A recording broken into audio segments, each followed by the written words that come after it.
এটা কি?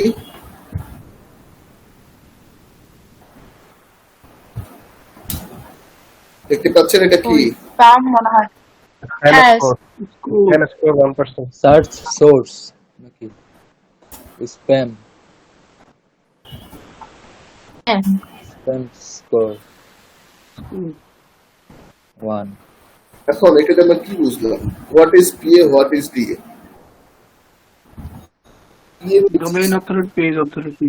হ্যাঁ, কে বলেন অ্যান্সারটা? সোহান। সোহান না ভাই, হাফিজুর রহমান সম্ভবত। হাফিজুর রহমান। ক্লাস নিচ দিয়ে আপনার বেশি কিছু আসা যায় না মনে হচ্ছে।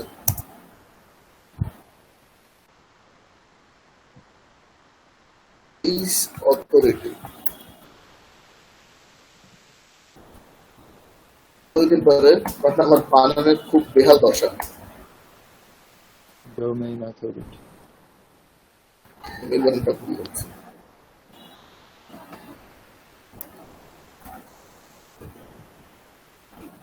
মানে পেজ অথরিটি, ডোমেইন অথরিটিটা কি জানেন আপনারা? আর এই 30 মানে কি? 100 ভিতরে 30 ভাইয়া। হ্যাঁ, 100 ভিতরে 30, কিন্তু এটার মানেটা কি? পি এই জিনিসটা কি? পি থাকলে কি হয়? পি এটা কিভাবে হয়? ডি এ থাকলে কি হয়? ডি এটা কিভাবে হয়? Any guess? পেজ অথরিটি বা ডোমেইন অথরিটি বেশি থাকলে হয়তো ওয়েবসাইটটা বেশি ভ্যালুয়েবল বা ভালো মানের। হ্যাঁ, ডিএপি যদি বেশি থাকে তাহলে ওয়েবসাইটটা বুঝতে যাবে, হ্যাঁ আমার ওয়েবসাইটটা একটা ভালো ওয়েবসাইট, এখানে আমার একটা ভালো হ্যাঁ অথরিটি ওয়েবসাইট যত বেশি থাকবে। মনে করেন ডিএ 50+ থাকা মানে মোটামুটি মিড লেভেলের অথরিটি, আর যদি 70 থেকে 100 এর মধ্যে থাকে তাহলে তো কথাই নেই, অনেক হাই অথরিটি ওয়েবসাইট। আমরা একটা ওয়েবসাইট হাই অথরিটি না বুঝবো কিভাবে? দেখেন এই ডিএ 20 মানে এইটা কেবল অথরিটি জোনের মধ্যে ঢুকেছে, এন্ট্রি করেছে, এটা আগে 21 ছিল। এই করোনার কারণে মার্কেটিং বন্ধ, এর জন্য 20 হয়ে গেছে। এই ওয়েবসাইটের কাজটা আমিই করতাম। তো পিএ হলো পেজ অথরিটি। আপনার একটা পেজের আমরা অফ পেজ স্ট্র্যাটেজিতে, অফ পেজ এসইওতে দেখেন লিঙ্ক বিল্ডিং। যখন আপনি আপনার ওয়েবসাইট কোনো অন্য ওয়েবসাইট থেকে রেফারেন্স পায় বা ব্যাকলিঙ্ক পায়, রেফার করা হয়, তখন এই পেজ অথরিটিটা বাড়ে।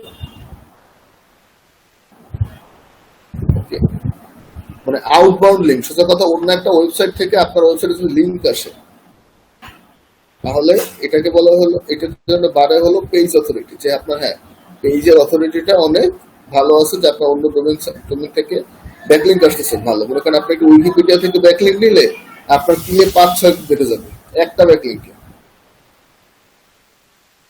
বুঝতেছেন কত ভারী অথরিটি ওয়েবসাইট? আর আপনারা যদি ডোমেইন অথরিটি কেন হবে? ভিতরে ইনবাউন্ড লিঙ্ক থাকে। দেখেন আমি একটা ব্লগ ওপেন করলে আমি দেখতে পারবেন। আচ্ছা দেখাই, এইখানে দেখেন এই যে লেখা আছে বুক নাও, দেখতে পাচ্ছেন? এটা কিন্তু একটা লিঙ্ক করা, বুক নাও। ওকে, ব্লগে যাই।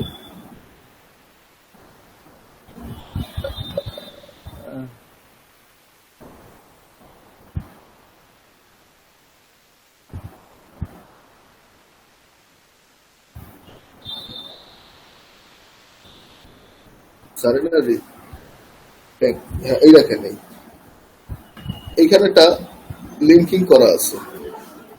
এখন লিঙ্কিংটাকে আমাদের ওয়েবসাইট অন্য ওয়েবসাইটে বলতে পারতেছিল, দেখতে হবে চেক করে।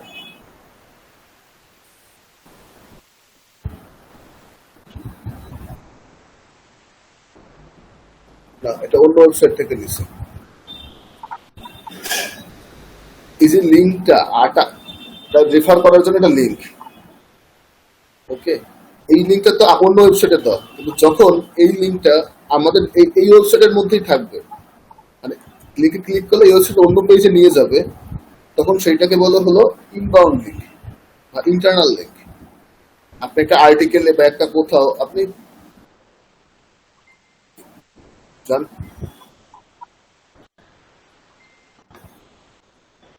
এখানে যে লিঙ্ক গুলো আছে, যে বুক নাও, বুক নাও, এগুলো kind of inbound link, but এগুলো আসলে ওইভাবে ক্যালকুলেট হয় না, যেহেতু এটা বাটনের এগেনস্টে শুধু আউটবাউন্ড লিঙ্ক গুলো ক্যালকুলেট হয় না ভাইয়া? না, ইনবাউন্ড লিঙ্ক ক্যালকুলেট হয়। আউটবাউন্ড লিঙ্ক ক্যালকুলেট হয় শুধুমাত্র পিএ করার জন্য। আউটবাউন্ড লিঙ্কের মধ্যে ব্যাক লিঙ্ক গুলো পড়ে যায় তো, বাট এখানে বুক নাও তো আমাদের বাটনের যে লিঙ্কটা সেটা আসলে ক্যালকুলেট হবে না ইন্টারনাল লিঙ্ক হিসাবে, ইনবাউন্ড লিঙ্ক হিসাবে। আমি এখানে পাচ্ছি না কোথায় সেই ইন্টারনাল লিঙ্কিং করছে কোন আর্টিকেলে। এই যে এগুলো দেখেন ডোমেস্টিক ফ্লাইটস, এগুলো হলো ইনবাউন্ড লিঙ্ক। আমি এখানে ক্লিক করলে ডোমেস্টিক ফ্লাইটস এর মধ্যে নিয়ে যাচ্ছে আমাকে। ওয়েবসাইটের মধ্যে বিভিন্ন পেজে যাওয়ার জন্য থাকে, যে যতগুলো আছে এখানে দেখেন যেগুলো ক্লিক করা যাবে সবই ইন্টারনাল লিঙ্ক। এই ইন্টারনাল লিঙ্কটা যদি প্রপার হইতে হয়, কোনো স্প্যামিং না করে, তাহলেই তখন ডিএটা ইনক্রিজ হয় আস্তে আস্তে।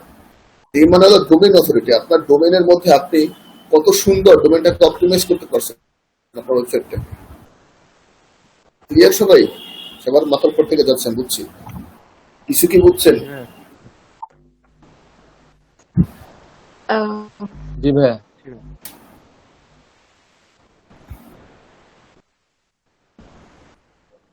আমরা ওয়েবসাইটের জন্য ব্যাকলিংক করে থাকি। হ্যাঁ, ব্যাকলিংক গুলো কতটুকু মানে হ্যাঁ, ব্যাকলিংক গুলোর জন্য পিএ বাড়ে, পেজ অথরিটি। আচ্ছা, পেজ অথরিটি মানে আপনার পেজটা কতটা অথরিটি গেইন করতেছে, এটা ডিপেন্ড করে আদার্স ওয়েবসাইট আপনাকে লিংক কানেক্ট করা আছে ওগুলোর উপরে। হ্যাঁ, ডোমেইন অথরিটি হলো যে আপনার ডোমেইনে ইনবাউন্ড লিংক, আপনি আপনার ডোমেইনকে কতটা প্রায়োরিটি দিতেছেন একটা পেজের সাথে আরেকটা পেজকে। ওকে ওকে, এটা হলো ইনবাউন্ড লিংক। বা ডিএ এটার কারণে বাড়ে। একটা হলো বাহির থেকে আসবে, একটা হলো আপনার ওয়েবসাইটের ভিতরে আপনি একটা ম্যাট্রিক্স সেট করবেন। ওকে, মানে এখানে নিচের ইন্ডেক্স পেজ গুলো দেওয়া ছিল, এগুলো সব ইনবাউন্ড লিংক। ওকে, এখন ইন্টারনাল আর ইনবাউন্ড একই না ভাই? হ্যাঁ হ্যাঁ, ইন্টারনাল ইনবাউন্ড একই জিনিস। ব্যাকলিংক থেকে আমি একটা রেফারেন্স পাবো, বা একটা কোন একটা অন্য ওয়েবসাইট আমাকে রেফার করতেছে, অন্য ওয়েবসাইট আমার একটা লিংক থাকবে, এইটার জন্য হলো পিএ, যে হ্যাঁ পেজ অথরিটিটা, হ্যাঁ অন আদার্স ওয়েবসাইট আমাকে রেফার করতেছে যে হ্যাঁ এই আর্টিকেলটা ইনফরমেটিভ বা এই টপিক ইনফরমেটিভ, এটা এইরকম সামথিং লাইক দ্যাট। তখন পিএটা ইনক্রিজ হবে যে হ্যাঁ এই পেজটার একটা অথরিটি ভূমিকা আছে, সে ভালো আর্টিকেল দিচ্ছে। কারণ যত ভালো আর্টিকেল দেবে তত রেফারিং সংখ্যা বাড়ে, রেফারিং ডোমেন আসে, বা অন্য কেউ সাজেস্ট করে হ্যাঁ আমার সোর্সটা, যেমন আমরা এখানে আর্টিকেল দেখলাম মাত্র আরেকটা ওয়েবসাইট সাজেস্ট করা ছিল, ওটা কিন্তু আমরা একটা ওয়েবসাইটকে রেফারিং ডোমেন দিছি, মানে এটা একটা ওই প্রজেক্ট সাইটেশনের মতো। হ্যাঁ আমাদের যে ইউনিভার্সিটির যে প্রজেক্ট গুলো দেওয়া হয়, ওগুলোর সাইটেশন যত বেশি তত বেশি অথেন্টিক। হ্যাঁ। আর ডিএ হলো আমি আমার নিজের ওয়েবসাইটের মধ্যে একটা পেজের সাথে আরেকটা পেজে কিভাবে লিংক করতেছি, স্মার্টলি, ইথিক্যালি, সেটার উপর ডিপেন্ড করে ডোমেইন অথরিটি, যে হ্যাঁ আমি আমার নিজের ওয়েবসাইটকে একটা পেজের সাথে আরেকটা পেজে কানেক্ট করতেছি, যে হ্যাঁ আপনার সাথে এটা লাগে ওইটা লাগে এখানে যেতে পারেন, লিঙ্কিং করে দিচ্ছি যে হ্যাঁ কি কি লাগতে পারে আপনার আওয়ার সার্ভিস, বা আপনার কি ধরনের হেল্প আপনার দরকার। এটা হলো ইনবাউন্ড লিঙ্ক। ইনবাউন্ড লিঙ্কের কারণে ডোমেইন অথরিটিটা বাড়ে। ক্লিয়ার? এবার ক্লিয়ার, একদম ক্লিয়ার। সবাই বলেন ক্লিয়ার কিনা? পেজ অথরিটিটা একটু প্র্যাকটিক্যালি দেখেন। সরি, পেজ অথরিটি, পেজ অথরিটিটা আরেকবার একটু দেখা, এটা বোঝা গেছে, কিন্তু পেজ অথরিটি হলো ভাই ব্যাকলিংক যখন প্রোফাইল ক্রিয়েট হয়। এখন ব্যাকলিংক প্রোফাইল কিভাবে দেখা, আমরা এই স্টেপটা দেখি, ওপেন করি। স্টেপ না করে বুঝবেন না ভাই। আমি বলি তাহলে আমারও পিকনিক হয়ে যাবে, ভাইও দেখা যাচ্ছে, আবার যদি আমরা ঠিকভাবে বুঝতে পারছি কিনা এটা আপনি বুঝতে পারবেন। হ্যাঁ বলেন। আচ্ছা, সজীব ভাই বলছিলেন না? না, মাহফুজ ভাই মনে হয়। আসলে কোশ্চেনটা ছিল যে পেজ অথরিটি জিনিসটা কি। পেজ অথরিটি ভাই যেটা বললেন যে এটা হচ্ছে আমরা ওয়েবসাইটের মধ্যে ব্যাকলিংক অ্যাড করি, মানে একটা বাটনের মতো, এই জায়গায় ক্লিক করলে আরেকটা উইন্ডোতে নিয়ে যায়, ওইগুলো হচ্ছে ব্যাকলিংক। না না না না না না না, ওগুলো ব্যাকলিংক না। আপনি ওইটা ব্যাকলিংক কি সেটা বাদে কন্টিনিউ করেন। ব্যাকলিংকটা আমি কি বোঝাচ্ছি? আচ্ছা আচ্ছা, তো ওই ব্যাকলিংকের ব্যাকলিংক আসলে কত অন্যান্য ওয়েবসাইট থেকে, ধরেন যে আমি একটা আর্টিকেল লিখছি, আর্টিকেলটা খুব ভালো হয়েছে, এখন অন্য আরেকটা হেলথ রিলেটেড আর্টিকেল, এখন অন্য আরেকটা হেলথ রিলেটেড সাইটে আমার আর্টিকেলটাকে ওরা রেফার করছে, ওদের ওয়েবসাইট থেকেও আমার আর্টিকেলটাকে রেফার করছে, যার কারণে ওদের ওয়েবসাইটের অডিয়েন্স আমার সাইটের মধ্যে আসছে। এই যে একটা অথেন্টিসিটি, যে একটা ভালো ওয়েবসাইট এটা প্রমাণ করার জন্য এটা আর কি ওয়ে, যে আমার যত বেশি অন্যান্য ওয়েবসাইট থেকে হোক বা আমার সাইটে ভিজিটর বেশি হোক, ওটা দিয়ে হয়তো বা এই পেজ অথরিটিটা কাউন্ট করে আর কি। বাড়ে। হ্যাঁ, ভিজিটর আসার দরকার নেই, এটা লিঙ্ক জুস পাস হয় যে হ্যাঁ আপনাকে কেউ রেফার করতেছে। এখন দেখেন আমার ডিএপিএ কত 30-20, ওকে। এখন আমাকে যদি কোনো 100 PA বা 50 DAP এর একটা ওয়েবসাইট রেফার করে যে হ্যাঁ এই ওয়েবসাইট থেকে আর্টিকেলটা রেফারেন্স বা ইনফরমেশনটা এখান থেকে নেওয়া হয়েছে, তখন কিন্তু গুগল একটা মানে রোবট থাকে, হামিংবার্ড বলে, যে সব লিঙ্ক গুলোকে ক্রল করে। তখন যখন দেখবে হ্যাঁ এই লিঙ্কটা কিসের জন্য, তখন সে চেক করবে ও আচ্ছা এটা ভালো আসছে, এটা ভালো অথেন্টিক মানে অথেন্টিক ওয়েবসাইট, এটাকে রেফার করছে যে হ্যাঁ এখান থেকে আমরা সোর্সটা পেয়েছি। তখন আপনার ডিএ মানে পিএটা বাড়বে, অনেক সময় ডিএও বাড়ে, ডিপেন্ডস। আচ্ছা ভাইয়া, অন্য আচ্ছা লোকাল সাইট বলেন। লাভ হবে না। আমি যতটুকু বুঝেছি সেভাবে যদি বলি, মানে আপনার হচ্ছে ডোমেইন অথরিটি বাড়ে হচ্ছে আমার নিজের ওয়েবসাইটে নিজের ইন্টারনাল লিঙ্কিং করার মাধ্যমে। আমি কতবার হ্যাঁ। ইন্টারনাল লিঙ্কিং করেছি সেটাতে বাড়ে হচ্ছে আপনার ডিএ, ডোমেইন অথরিটি। আর পেজ অথরিটি বাড়ে হচ্ছে আমি যতটুকু বুঝতেছি যে আমার একটা ওয়েবসাইট আছে যেটাতে আমি কাজ করতেছি, সে যদি সেটা ধরেন যে একটা ব্লগিং ওয়েবসাইট, সেই ব্লগিং ওয়েবসাইটে যদি আমি একটা ইনফরমেশন উইকিপিডিয়া থেকে নিয়ে আসি, তাহলে সেক্ষেত্রে কি এটা কি ব্যাকলিঙ্কিং করা হবে নাকি? সেক্ষেত্রে কি অথরিটিটা বাড়বে? আপনি উইকিপিডিয়া থেকে ব্যাকলিংক করতে পারেন। জি জি, মানে আমি উইকিপিডিয়া থেকে একটা ইনফরমেশন নিয়ে আসলাম, মানে আমার ওয়েবসাইটে দিলাম, উইকিপিডিয়ার একটা পেজে আপনার ওয়েবসাইটের লিংকটা যদি ছেড়ে আসতে পারে। উইকিপিডিয়ার একটা পেজে আমার লিঙ্কটা আমি ব্যাকলিঙ্কিং করাবো। হ্যাঁ হ্যাঁ এরকমই বিষয়টা না? সেটা হচ্ছে মানে আরেকটা ওয়েবসাইটে আমার এই ওয়েবসাইটের লিঙ্কিং গুলা, মানে লিঙ্ক গুলা। হ্যাঁ হ্যাঁ হ্যাঁ হ্যাঁ, এই যে ক্লিয়ার এখন। জি, থ্যাংক ইউ। আচ্ছা মানে এটা এক ওয়েবসাইট থেকে আরেক ওয়েবসাইট লিংকিং, এটা হ্যাঁ হ্যাঁ দেখেন এই দেখেন এখানে ব্যাকলিংক আছে কতগুলো 4.1K, আর রেফারিং ডোমেন আছে কতগুলো 214টা। 214। আর সব ব্যাকলিংকে কিন্তু রেফারিং ডোমেন না, স্যার ব্যাকলিংকে মুভ করতেছে। এটা ওয়েবসাইট র্যাঙ্কিং এর ক্ষেত্রে ব্যাকলিংকের ভূমিকা অনেক।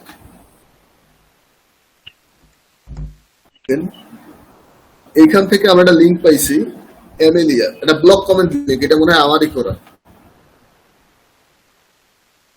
Blog comment. এইটা আমি স্যার আর কি ইউজ করতে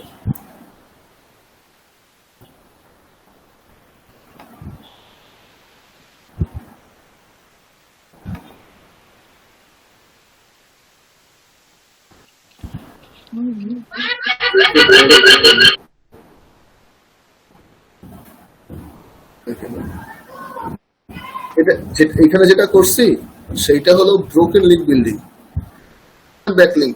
ওকে, এটা আমি করছিলাম আরো 1 বছর আগে। দেখেন এখানে আমি একটা সুন্দর ইনফরমেটিভ কমেন্ট করছি। সরি, হ্যালো, কিছু বলছেন? সরি, হ্যালো, না ভাইয়া কিছু বলিনি। আচ্ছা এই মাঝে মাঝে কিছু দেখা যাচ্ছে কোনো ব্লগে গেলাম বা ওয়েবসাইটে গেলাম, নিচে এই ধরনের কিছু আপনার প্যাম্পারিং কমেন্ট থাকতো যে হ্যাঁ you just made my day, very happy, feel happy. না না এরকম করা যাবে না। আপনাকে ব্লক, আমি বলি কমেন্ট ব্যাকলিংটা কিভাবে নিব সেটা পরে বলি, ব্যাকলিং সেক্টরে বলি। জাস্ট আমি দেখাচ্ছি ব্যাকলিংটা আসলে কি। আচ্ছা আচ্ছা ঠিক আছে। দেখেন আমি এখানে সুন্দর একটা কমেন্ট করেছি, ওকে, কিন্তু এইখানে আবার লিঙ্কটা নামের সাথে পেস্ট করে দিছি। কিভাবে দিছি দেখেন, এখানে কমেন্ট করার ক্ষেত্রে অপশন থাকে নেম, ইমেইল আর আপনার ওয়েবসাইট। যখন আপনি নেম আর ওয়েবসাইট দিবেন তখন ওয়েবসাইট দিলে নামের এগেইনস্টে ওই ওয়েবসাইটে চলে আসে। দেখেন এইখানে আমি ক্লিক করি, করে দেখি, হ্যাঁ ক্লিক করলে আমার ওয়েবসাইটে চলে যাচ্ছে। That's called a backlink. যে আপনার কোনো একটা ওয়েবসাইটে যদি আপনার একটা লিংক ইন্ডেক্স করানো থাকে, ওকে, আর সেটা যদি অ্যাঙ্কর টেক্সট হয় এই নামে না হইয়া, ওকে, দেখেন এটা হলো বিমান টিকিট বুকিং, ওকে, দেখেন হ্যালো, হ্যাঁ আমি জাস্ট ব্যাকলিংকটা দেখাচ্ছি। ব্যাকলিংকটা আসলে কি না না ওইটা না, ওইটা না। আমি বললাম যে এই যে আপনি যে আপনার ওই যে আইডি প্রোফাইল, ওই যে ওই নামটার মধ্যে একটা মানুষের নামের মধ্যে যে ওয়েবসাইটের ইটা দিছেন, লিংকটা দিছেন, এখন আমি বলতে চাচ্ছি যে মানে মানে যারা নর্মাল পিপল যারা ব্রাউজ করবে তারা কি জন্য একজনের প্রোফাইল আইডিতে ক্লিক করবে সেটা জানতে চাচ্ছি। যে আপনি তো একটা আমার তো ক্লিক করার দরকার নাই, আমার তো সেলস এর দরকার নাই, আমার সেলস এর জন্য তো মার্কেটিং প্ল্যান আছে। আমার দরকার ব্যাকলিংক, এটা রেফারেন্স। আচ্ছা আচ্ছা।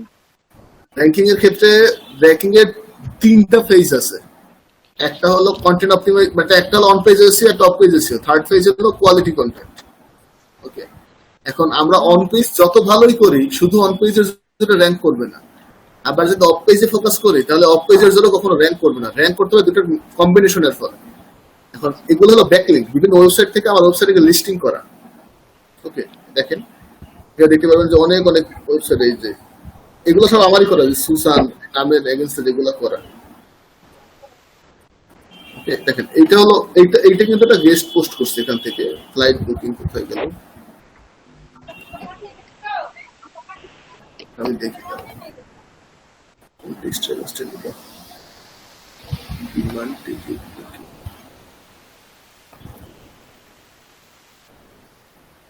এই দেখেন, দেখছেন এখান দিয়ে একটা কিন্তু মোটামুটি ভালোই লিঙ্ক জুস পাস করছে, আমাদের এই ওয়েবসাইটকে একটা ব্যাকলিঙ্ক দিয়ে দিছে।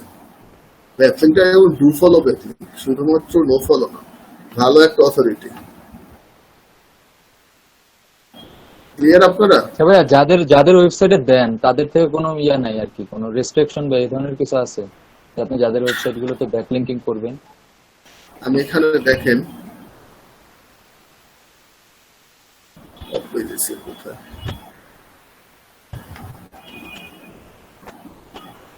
লিংক বিল্ডিং, টোটাল যে কাজটা শিখলাম না, শিখবো আমরা, তার মধ্যে সব থেকে হার্ডেস্ট ওয়ার্ক হলো এই সেক্টরটা, এবং এটা আমি নিজে এখনো করি না, আমি শুধু প্ল্যানটা ফিক্স করি, আমার ওয়েবসাইট এখন কাজ করে, টিম কাজ করে। Link building is the one of the hardest work. তার মানে এটা যে কোনো ওয়েবসাইটে করতে গেলে আর কি ফেস করতে হবে আর কি টাফ। হ্যাঁ, আপনি 100 করলে 10টা অ্যাপ্রুভ হবে না। আমি এই যে আপনি যে ব্লগ কমেন্ট দেখতেছেন এখানে, যে আমি কমেন্টের মাধ্যমে ব্যাকলিংক আনছি, এমিলিয়া, এই লিঙ্কটা, এই এমিলি, এগুলো আপনার মনে হয় যে আমি একটা করছি একটাই অ্যাপ্রুভ হয়ে গেছে, মিনিমাম 100 করছি, তার মধ্যে 15টা 20টা অ্যাপ্রুভ হয়েছে। না, ভাবতেছিলাম তো যেটা করছেন ওইটাই হয়েছে ভাই। না না, এটা কোয়াইট ইম্পসিবল। ম্যাক্সিমাম 10% থেকে 30% অ্যাপ্রুভ হয়, বাকিগুলো রিলেটেড মানে অ্যাপ্রুভ করে না। ওকে, কিছু কিছু ব্যাকলিংক আছে অটোমেটিক অ্যাপ্রুভ হয়ে যায়, প্রোফাইল ব্যাকলিংক যেটা বলে ওগুলা, তারপর পিডিএফ সাবমিশন ব্যাকলিংক, এগুলো ইজিলি হয়ে যায়, এগুলো ঝামেলা হয় অন্যগুলো নিয়ে, broken link building, block comment. Sir আমি বলছেন এই যে স্ক্রিনটা রেকর্ড করতেছি, কিন্তু মাঝখানে কয়েকবার আমার কারেন্টও গেছে আবার ইন্টারনেটও গেছে, তবু যতটুকু সম্ভব আমি ভাঙ্গা ভাঙ্গা হইলেও করতেছি আর কি, ওটা করে জানা রাখা। না, আপনি কইটা জোড়া লাগাই দিন সবকিছু। একটা ভাইয়া জোড়া লাগাবো কিভাবে? কোন সফটওয়্যার ভিডিও এডিটরের টুলস আছে একটা, কি যে কোনো একটা মোবাইলে কিং মাস্টার না জানি কি, ওটা থেকে জোড়া লাগাই নিয়ে, আর না হলে না পিসিতে কোনটা দিয়ে করুন? প্রিমিয়ার প্রো ছাড়া কোনো কিছু আইডিয়া নাই, প্রিমিয়ার প্রো তো রেন্ডারিং হইতে অনেক সময় লাগে, আমার নিজে অনেক টাইম। প্রিমিয়ার প্রো টুল জানাটাও একটু টাইমের ব্যাপার, সপ্তাহখানেক 10 দিন লেগে যাবে টুল জানতে।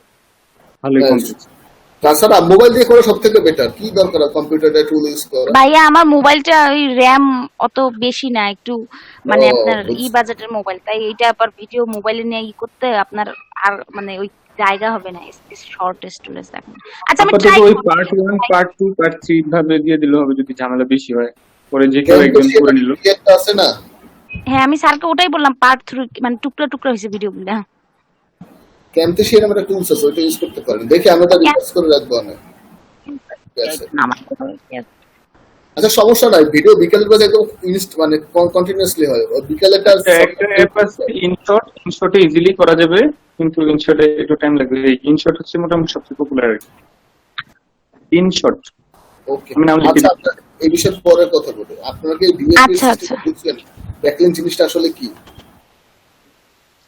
তাহলে ভাই ব্যাকলিংক হচ্ছে আপনার এর সাথে মানে পিএডিএ এর সাথে জড়িত নাকি লিঙ্কিংটা আর কি মূল কথা? হ্যাঁ, পি এর সাথে জড়িত। ডি এর সাথে অতটা ডাইরেক্ট না, ডি অল্প কিছু বাড়ে, আর সব থেকে ইফেক্ট করে পি এতে। 30 এটা। জি।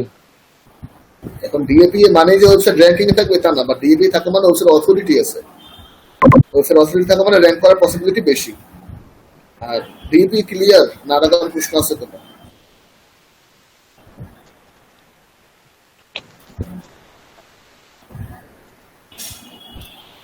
হ্যালো,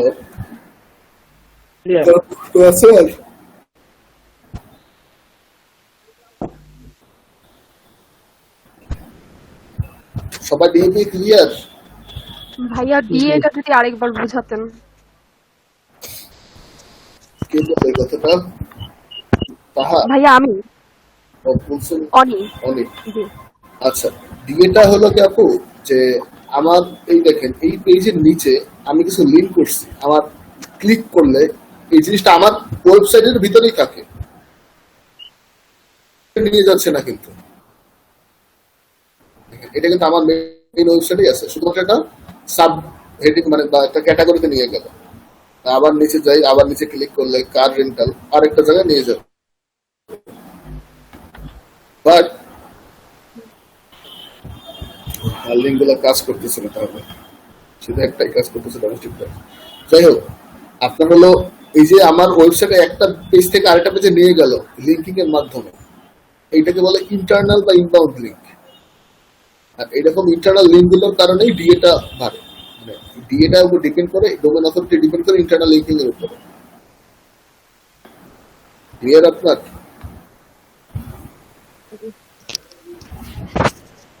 আচ্ছা, ডিএপি এর এত মাথা খারাপ করার কিছু নাই, আপনার শুধু চেক করো ভাই যে ডিএটা কত, পিএটা কত, এটা কেন কোথা থেকে আসতেছে জি। গেলে বুঝে যাবে। বাট এটা হলো মেইন ব্যাপার, যে পেজ অথরিটি মানে কোনো যেটা আপনাকে রেফার করে সেটা পেজ অথরিটি। আর আপনি নিজেকে নিজে যদি রেফার করতে থাকেন বা নিজের ওয়েবসাইটকে নিজে যদি একটা পেজ থেকে আরেকটা পেজে লিঙ্কিং করেন, বললেন যে আপনার এক ফ্রেন্ড আছে, এখন আপনাকে জিজ্ঞেস করলো ভাই তুমি কি এই কাজটা পারো, বলে আমি তো এই কাজটা পারি না, বাট আমার ছোট ভাই পারে।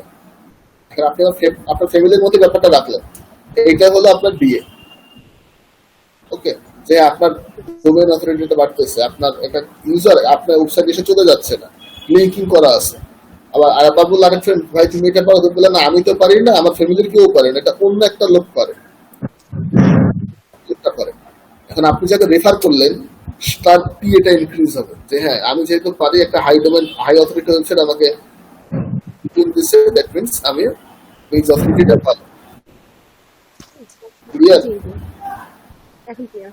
তো মাথায় রাখার দরকার নাই, ডেফিনিশন এগুলো মাথায় রাখা না রাখা সমান কথা। বাস শুরু বুঝতে হবে যে ওয়েবসাইটের ভালো না খারাপ, সেই জিনিসটা বোঝার জন্য পিএডিটা আমাদের জানতে হবে। যে পিএডি দেখলে আমরা বুঝবো ওয়েবসাইটটা কতটা অথরিটি সম্পন্ন। ওকে, জি আচ্ছা। ক্লিয়ার? জি। সরি বললাম ডিএপিএ কত থাকলে আমরা হ্যাঁ, মানে মনে করবো এটা সিকিউর আমাদের। এখন এরকম কোনো নির্দিষ্ট লিমিট নাই। 20 ধরা হয় আদর্শ, মানে অথেন্টিকেশনের মধ্যে চলে গেছে 20 হলেই বোঝা যায় হ্যাঁ অথেন্টিকেশন শুরু হচ্ছে। ওকে, 20 নিচে থাকা মানে হ্যাঁ সে স্ট্রাগলিং করতেছে অথেন্টিকেশন পাওয়ার জন্য, নিয়ম নাই। হাই অথরিটি ডোমেন বলতে 70 প্লাস যদি হয় দিয়ে, সেই ক্ষেত্রে হাই অথরিটি ডোমেন। 70 নিচে হলে মিড অথরিটি, 70 থেকে 50 বা 40 মধ্যে থাকলে, 40 থেকে 70 মধ্যে থাকলে। এর মধ্যে যে ডোমেন অথরিটি আছে তাতে ব্যাকলিং করতে আপনার অবস্থা খারাপ হয়ে যাবে। 500 করলেও একটা ব্যাকলিং পাবেন না। এরকম ওয়েবসাইট আছে ভাইয়া যে 100 দুটোটাই পিএডিএ, 100-তে 100। এরকম ওয়েবসাইট খালি গুগলেরই মনে হয় আছে।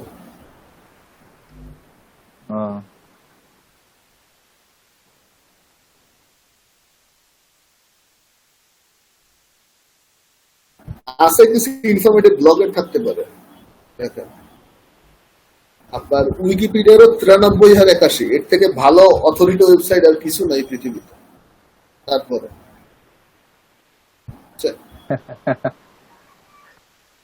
এখন দেখা যাক উইকিপিডিয়া ইংলিশ, কারণ ওরা এক একটা আবার এক এক রকম, এক একটা সাবডোমেনে নিয়ে নেওয়া, এক একটা ডিএপি এক এক রকম হবে। দেখেন 98 আর 88 100 শুধু গুগলে। এরকম একটা, হ্যাঁ, অ্যাক্সেস শুধু গুগলেরই আছে। গুগলের সবগুলো নাই। দেখেন আমরা মিটে যে মিটিং করতেছি তাও কিন্তু নাই, ৭৯ আর ৩৩ দেখতে পাচ্ছেন।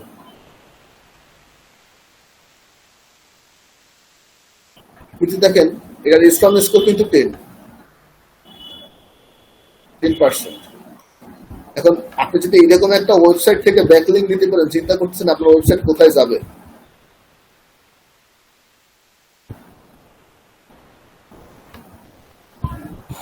হ্যালো, কেউ কোনো সারা শব্দ নাই কেন? আমার কি মাথার করতে যাচ্ছে? হ্যালো, হ্যালো, ভাইয়া আসলে আমরা এখন জয়েন করেছি, মানে আমার কারেন্ট চলে গিয়েছিল, এই কারণে কি হচ্ছে। শান্তিতে আবার কারেন্ট গেছিল। আমি শারমিন নাহার। ও শারমিন নাহার, মানে ডিএপি এর টোটাল টপিকটা মিস করে গেছেন, এই তো? মিস করে গেছি আর কি, যে পিএডি এর যে লিঙ্কিং এর কথা যেটা বললেন সেইটুকু জাস্ট শুনেছি। মানে স্যার আমার একটা প্রশ্ন ছিল, সেটা হচ্ছে এই যে লিঙ্কিং এর যে কাজটা, এটা তো হচ্ছে ওয়েব ডিজাইনাররা করে না, তো এখানে হচ্ছে এটিএম কি কাজ? লিঙ্কিং ওয়েব ডিজাইনার করে কি বলছে? লিঙ্কিং প্ল্যানটা তো এসইও এক্সপার্টরাই দেয়, যে হ্যাঁ আমার এখানে এখানে লিংক দরকার। Web designer just simply design করে, তারপর কাস্টমাইজ করে তো আমাদের কাজ নিজের মতো করে। আপনাদের আমি ওয়েবসাইট এইচটিএমএল কেন শিখাইলাম? দেখেন ওয়ার্ডপ্রেস উইক্স আছে, কারণ আপনার ওয়েবসাইটে এডিট করতে হবে, এরকম লিংক বসাইতে হবে, তাই না? লিংক বসাইতে হবে, আরো অনেক কাজ করতে হবে। আচ্ছা স্যার, এই যে স্প্যাম স্কোরটা কি? এই কারণে সমস্যা হচ্ছে। বুঝলাম না। স্প্যাম স্কোরটা এটা শামসুদ একটু পরে বলেন না, সামনে না বলেন। ওকে ওকে। বলছিলাম আমি প্রথম দিকে মিস করে গেছি, তো এই কারণে একটু সমস্যা হচ্ছে আর কি। না আচ্ছা সমস্যা নেই, আমি সমস্যা না, আমি আপনাকে বলি আমাদের এত ডেফিনিশন জানার দরকার নেই আসলে, কারণ এটা যখন কাজ করতে যাবেন তখন নিজে রিয়েলাইজ করতে পারবে। জানার থেকে রিয়েলাইজেশনটা বড় ইম্পর্টেন্ট। শুধু দেখা দরকার একটা ওয়েবসাইট, আমাকে একটা ক্লায়েন্ট ওয়েবসাইট দিল, ওয়েবসাইটটা কি রকম অথরিটির হয়, ডিএপি এক এক হয়, তাহলে তার মার্কেটিং স্ট্র্যাটেজি এক রকম, আর এইরকম একটা ওয়েবসাইটের মার্কেটিং স্ট্র্যাটেজি আরেক রকম হবে। ওকে, প্রথমে আমি চেক করবো ওয়েবসাইটের ডিএপি এটা কেমন, জাস্ট চেক সংখ্যাটা দেখেন, যত বেশি ডিএপি অত হাই অথরিটি ওয়েবসাইট, আর কিছু বোঝার দরকার নেই, রাইট না? কাজ করতে গেলে সব ক্লিয়ার হয়ে যাবে। আচ্ছা আমি বলছিলাম যে স্প্যাম স্কোর ওইটা কি? আস্তে আস্তে ডিএপি এটা ক্লিয়ার হোক, এটার উপর ডিপেন্ড করে স্প্যাম স্কোর আসে। আচ্ছা এটা চেক করাটা কি দেখিয়ে ফেলেছেন? সরি, এইবার যে চেক করা, এটা কি দেখিয়ে ফেলেছেন? হ্যাঁ চেক করলে মস থেকে টুলস আছে, দেখেন এখানে আমি কিছু টুলস মেনশন করছি যেগুলো আপনাদের ইউজ করতে বলছে। দেখেন এই মস ডিএপি দেখার জন্য, বাট মজের আরো কাজ আছে, মজ থেকে কিওয়ার্ড রিসার্চও করা যায়। বাট আমি আগেই বলেছি যে আমরা শুধু এক একটা টুলস যেটা যে বিষয়ে পারফেক্ট, শুধু সেই পারফেকশন সিস্টেমটা ইউজ করবো, আদার্স সিস্টেমগুলো ইউজ করবো। ওকে, মজ এই বিষয়ে পারফেক্ট, দেন আমরা এটা ইউজ করতেছি। এখন ডিএপি সম্পর্কে আমি স্পাম করে যাবো, কিন্তু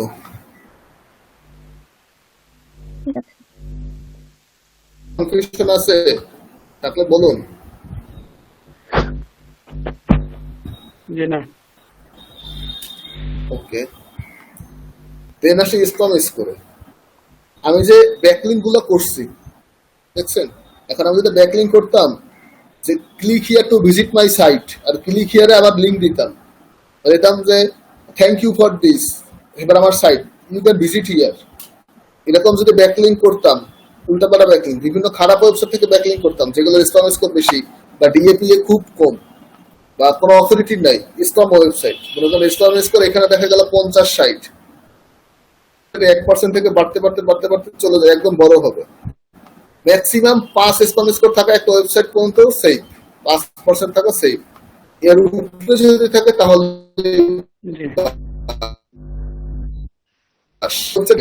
স্পাম স্কোর 1% থেকে 5, মানে 0 থেকে 5 এর মধ্যে থাকাটা সেফ জোন। হ্যাঁ, এটা মনে থাকতে পারে, স্পাম স্কোর বাড়ার অনেক রিজন থাকে, 5% পর্যন্ত গ্রহণযোগ্য, কিন্তু এরপর যদি হয় তাহলে আর এই ওয়েবসাইট নিয়ে কাজ করার কোনো উপায় নাই, শেষ, ওটা র্যাঙ্ক করবে না। ঠিক করতে করতে মিনিমাম 1 বছর লাগবে। আর আরেকটা কথা, যখন আমরা ব্যাকলিংক করব তখন আমরা ম্যাক্সিমাম 20 স্পাম স্কোরের ওয়েবসাইট থেকে ব্যাকলিংক করবো, এর বেশি থেকে ব্যাকলিংক আনবো না। ওকে, আমরা ব্যাকলিংকের ক্ষেত্রেও চেক করবো যে ডিএপিএ কত, আপনার স্পাম স্কোর কত। স্পাম স্কোরটা হলো এটা বোঝানোর জন্য স্পামিং কতটুকু আছে, এর বেশি টাকা হলো রিস্ক। এটা আমি যখন ওয়েবসাইট করবো,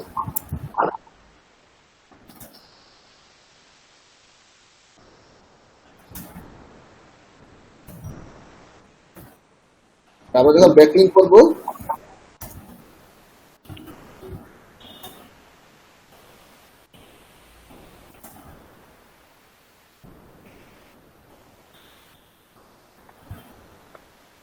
তখন হলো 20% ম্যাক্সিমাম। ওকে, এখন আমরা এই স্পাম স্কোর ডিএপি কেন দেখলাম, আমাদের প্রফিটটা কি, আমাদের লস কেন দরকার। এখন আপনাকে ক্লায়েন্ট একটা ওয়েবসাইট দিচ্ছে, কন্ট্রাক্টে কাজ করায়, বা ক্লায়েন্ট আপনাকে কেউ কেউ কাজ দিচ্ছে, সে কাজ করতে পারতেছে না, এখন আপনাকে কাজ দিয়ে অন্য কেউ কলেক্ট করছে। মনে করেন আমার অনেকগুলো ক্লায়েন্ট আচ্ছা আছে। ভাইয়া 20% বললেন কি ডিএপি এর কথাটা?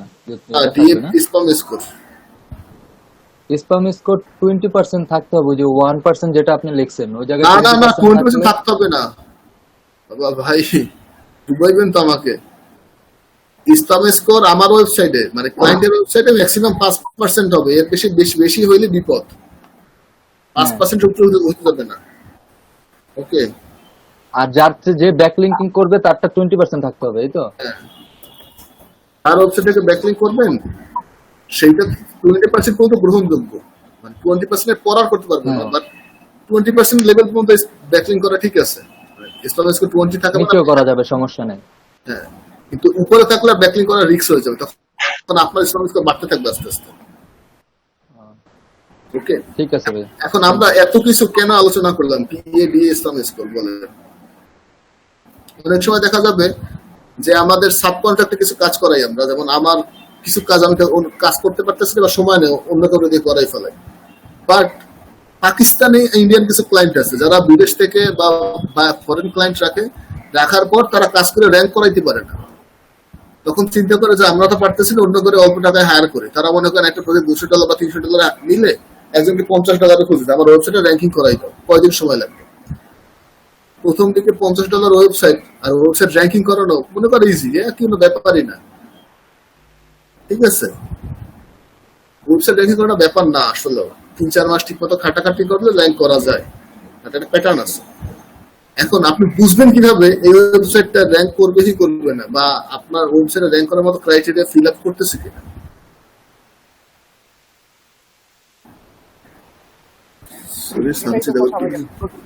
হ্যাঁ বলেন।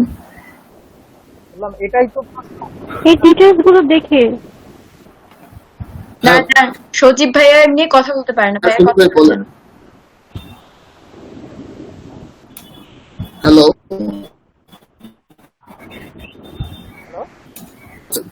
হ্যালো, জোরে বলবেন একটু। ভাই আবার মাইক্রোফোনের প্রবলেম, তো এই জন্য জোরে বললেও শোনা যাচ্ছে না। হ্যাঁ বলেন। সামনে নিয়ে বলছি, কারণ বললাম যে এই মানে আমাদের ওয়েবসাইট র্যাঙ্কিং করার উদ্দেশ্য, তাই না? বললাম আমাদের তো ওয়েবসাইট র্যাঙ্কিং করানোর জন্য এগুলো করতে হবে, এই যে ব্যাকলিংক, এগুলো তো ওয়েবসাইট র্যাঙ্কিং করানোর জন্য করতে হবে। হেডফোন দেন ভাই আপনার ফোন কানেক্ট করা আপনার মোটামুটি সবাই চিনবেন। নো কিছু নো জিনিস আছে, কিছু কোম্পানির মধ্যে কিছু সাবকন্ট্রাক্টর, যে তুমি এই জিনিসটা সামলাও, এই শালা কোশালারা রেকর্ডটাকে অন করে, রেকর্ড অন করলে তো সাউন্ডটা মিউট করে রাখে না রেকর্ডের ক্ষেত্রে।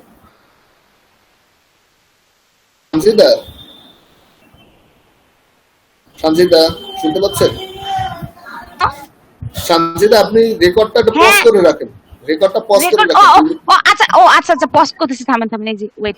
ক্রিমিনাল বুঝবো কিভাবে? দেখেন এই DA20 মানে এইটা কেবল অথরিটি জোনের মধ্যে ঢুকেছে, এন্ট্রি করেছে। এটা আগে 21 ছিল, এই করোনার কারণে মার্কেটিং বন্ধ, এর জন্য 20 হয়ে গেছে। এই ওয়েবসাইটের কাজটা আমিই করতাম। তো PA হলো পেজ অথরিটি। আপনার একটা পেজের আমরা অফ পেজ স্ট্র্যাটেজিতে, অফ পেজ SEO-তে দেখেন লিঙ্ক বিল্ডিং। তখন আপনি আপনার ওয়েবসাইট কোনো অন্য ওয়েবসাইট থেকে রেফারেন্স পায় বা ব্যাকলিঙ্ক পায়, রেফার করা হয়, তখন এই পেজ অথরিটিটা বাড়ে। ওকে, মানে আউটবাউন্ড লিঙ্ক, সোজা কথা অন্য একটা ওয়েবসাইট থেকে আপনার ওয়েবসাইটে যদি লিঙ্ক আসে, তাহলে এটাকে বলা হলো, এটার জন্য বাড়ে হলো পেজ অথরিটি, যে আপনার হ্যাঁ পেজের অথরিটিটা অনেক ভালো আছে, যে আপনার অন্য ডোমেন থেকে ব্যাকলিঙ্ক আসতেছে ভালো। মনে করেন আপনি একটা উইকিপিডিয়া থেকে ব্যাকলিঙ্ক নিলে আপনার পিএ 5-6 বেড়ে যাবে একটা ব্যাকলিঙ্কে। বুঝতেছেন কত ভারী অথরিটি ওয়েবসাইট। আর আপনার যদি ডোমেইন অথরিটি কেন হবে, ভিতরে ইনবাউন্ড লিঙ্ক থাকে। দেখেন আমি একটা ব্লগ ওপেন করলে আমি দেখতে পারবো। আচ্ছা দেখাই, এইখানে দেখেন এই যে লেখা আছে বুক নাও, দেখতে পাচ্ছেন এটা কিন্তু একটা লিঙ্ক করা, বুক নাও। ওকে, ব্লগে যাই।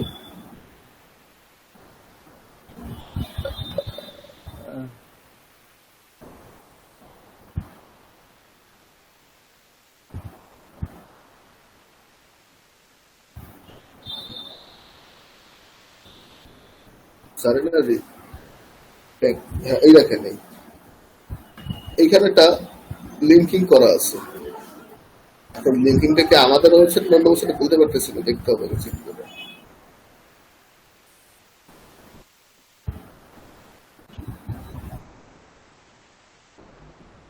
না, এটা অন্য ওয়েবসাইট থেকে নিছে। এই যে লিঙ্কটা রেফার করার জন্য একটা লিঙ্ক। ওকে, এই লিঙ্কটা তো অন্য ওয়েবসাইটে দাও, কিন্তু যখন এই লিঙ্কটা আমাদের এই ওয়েবসাইটের মধ্যেই থাকবে, মানে লিঙ্কে ক্লিক করলে এই ওয়েবসাইট অন্য পেজে নিয়ে যাবে, তখন সেইটাকে বলা হলো ইনবাউন্ড লিঙ্ক বা ইন্টারনাল লিঙ্ক। আপনি একটা আর্টিকেলে বা একটা কোথাও আপনি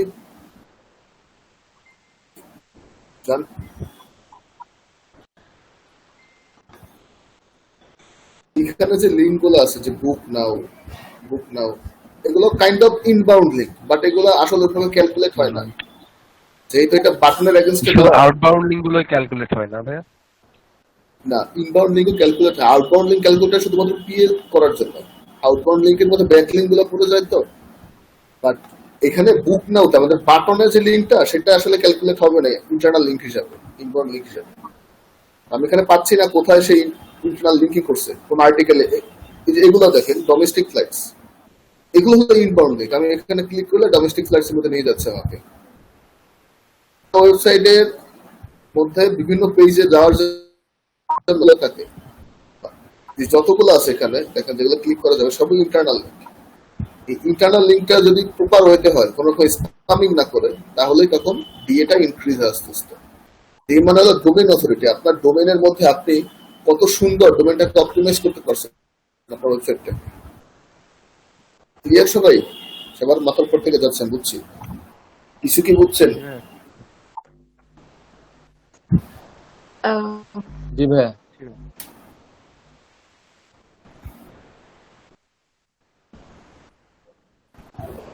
শান্তিদা কি সমস্যা? দুই লাইনে জাস্ট আরেকবার একটু রিপিট করা যাবে? ডোমেইন অথরিটি হচ্ছে যে আমি কতটুকু ওয়াইজ ওয়েতে লিংক গুলো কানেক্ট করতেছি, ওরকম কিছু। আমরা ওয়েবসাইটের জন্য ব্যাকলিংক করে থাকি। হ্যাঁ, ব্যাকলিংক গুলো কতটুকু, মানে হ্যাঁ ব্যাকলিংক গুলো থেকে ব্যাকলিংক গুলোর জন্য পিএ বাড়ে, পেজ অথরিটি। আচ্ছা, পেজ অথরিটি মানে আপনার পেজটা কতটা অথরিটি গেইন করতেছে, এটা ডিপেন্ড করে আদার্স ওয়েবসাইট আপনাকে লিংক কানেক্ট করা আছে ওগুলোর উপরে। হ্যাঁ, ডোমেইন অথরিটি হলো যে আপনার ডোমেইনে ইনবাউন্ড লিংক, আপনি আপনার ডোমেইনকে কতটা প্রায়োরিটি দিতেছেন একটা পেজের সাথে আরেকটা পেজকে। ওকে ওকে, এটা হলো ইনবাউন্ড লিংক। বা ডিএ এটার কারণে বাড়ে। একটা হলো বাহির থেকে আসবে, একটা হলো আপনার ওয়েবসাইটের ভিতরে আপনি একটা ম্যাট্রিক্স সেট করবেন। ওকে, মানে এখানে নিচের ইন্ডেক্স পেজগুলো দেওয়া ছিল, এগুলো সব ইনবাউন্ড লিংক।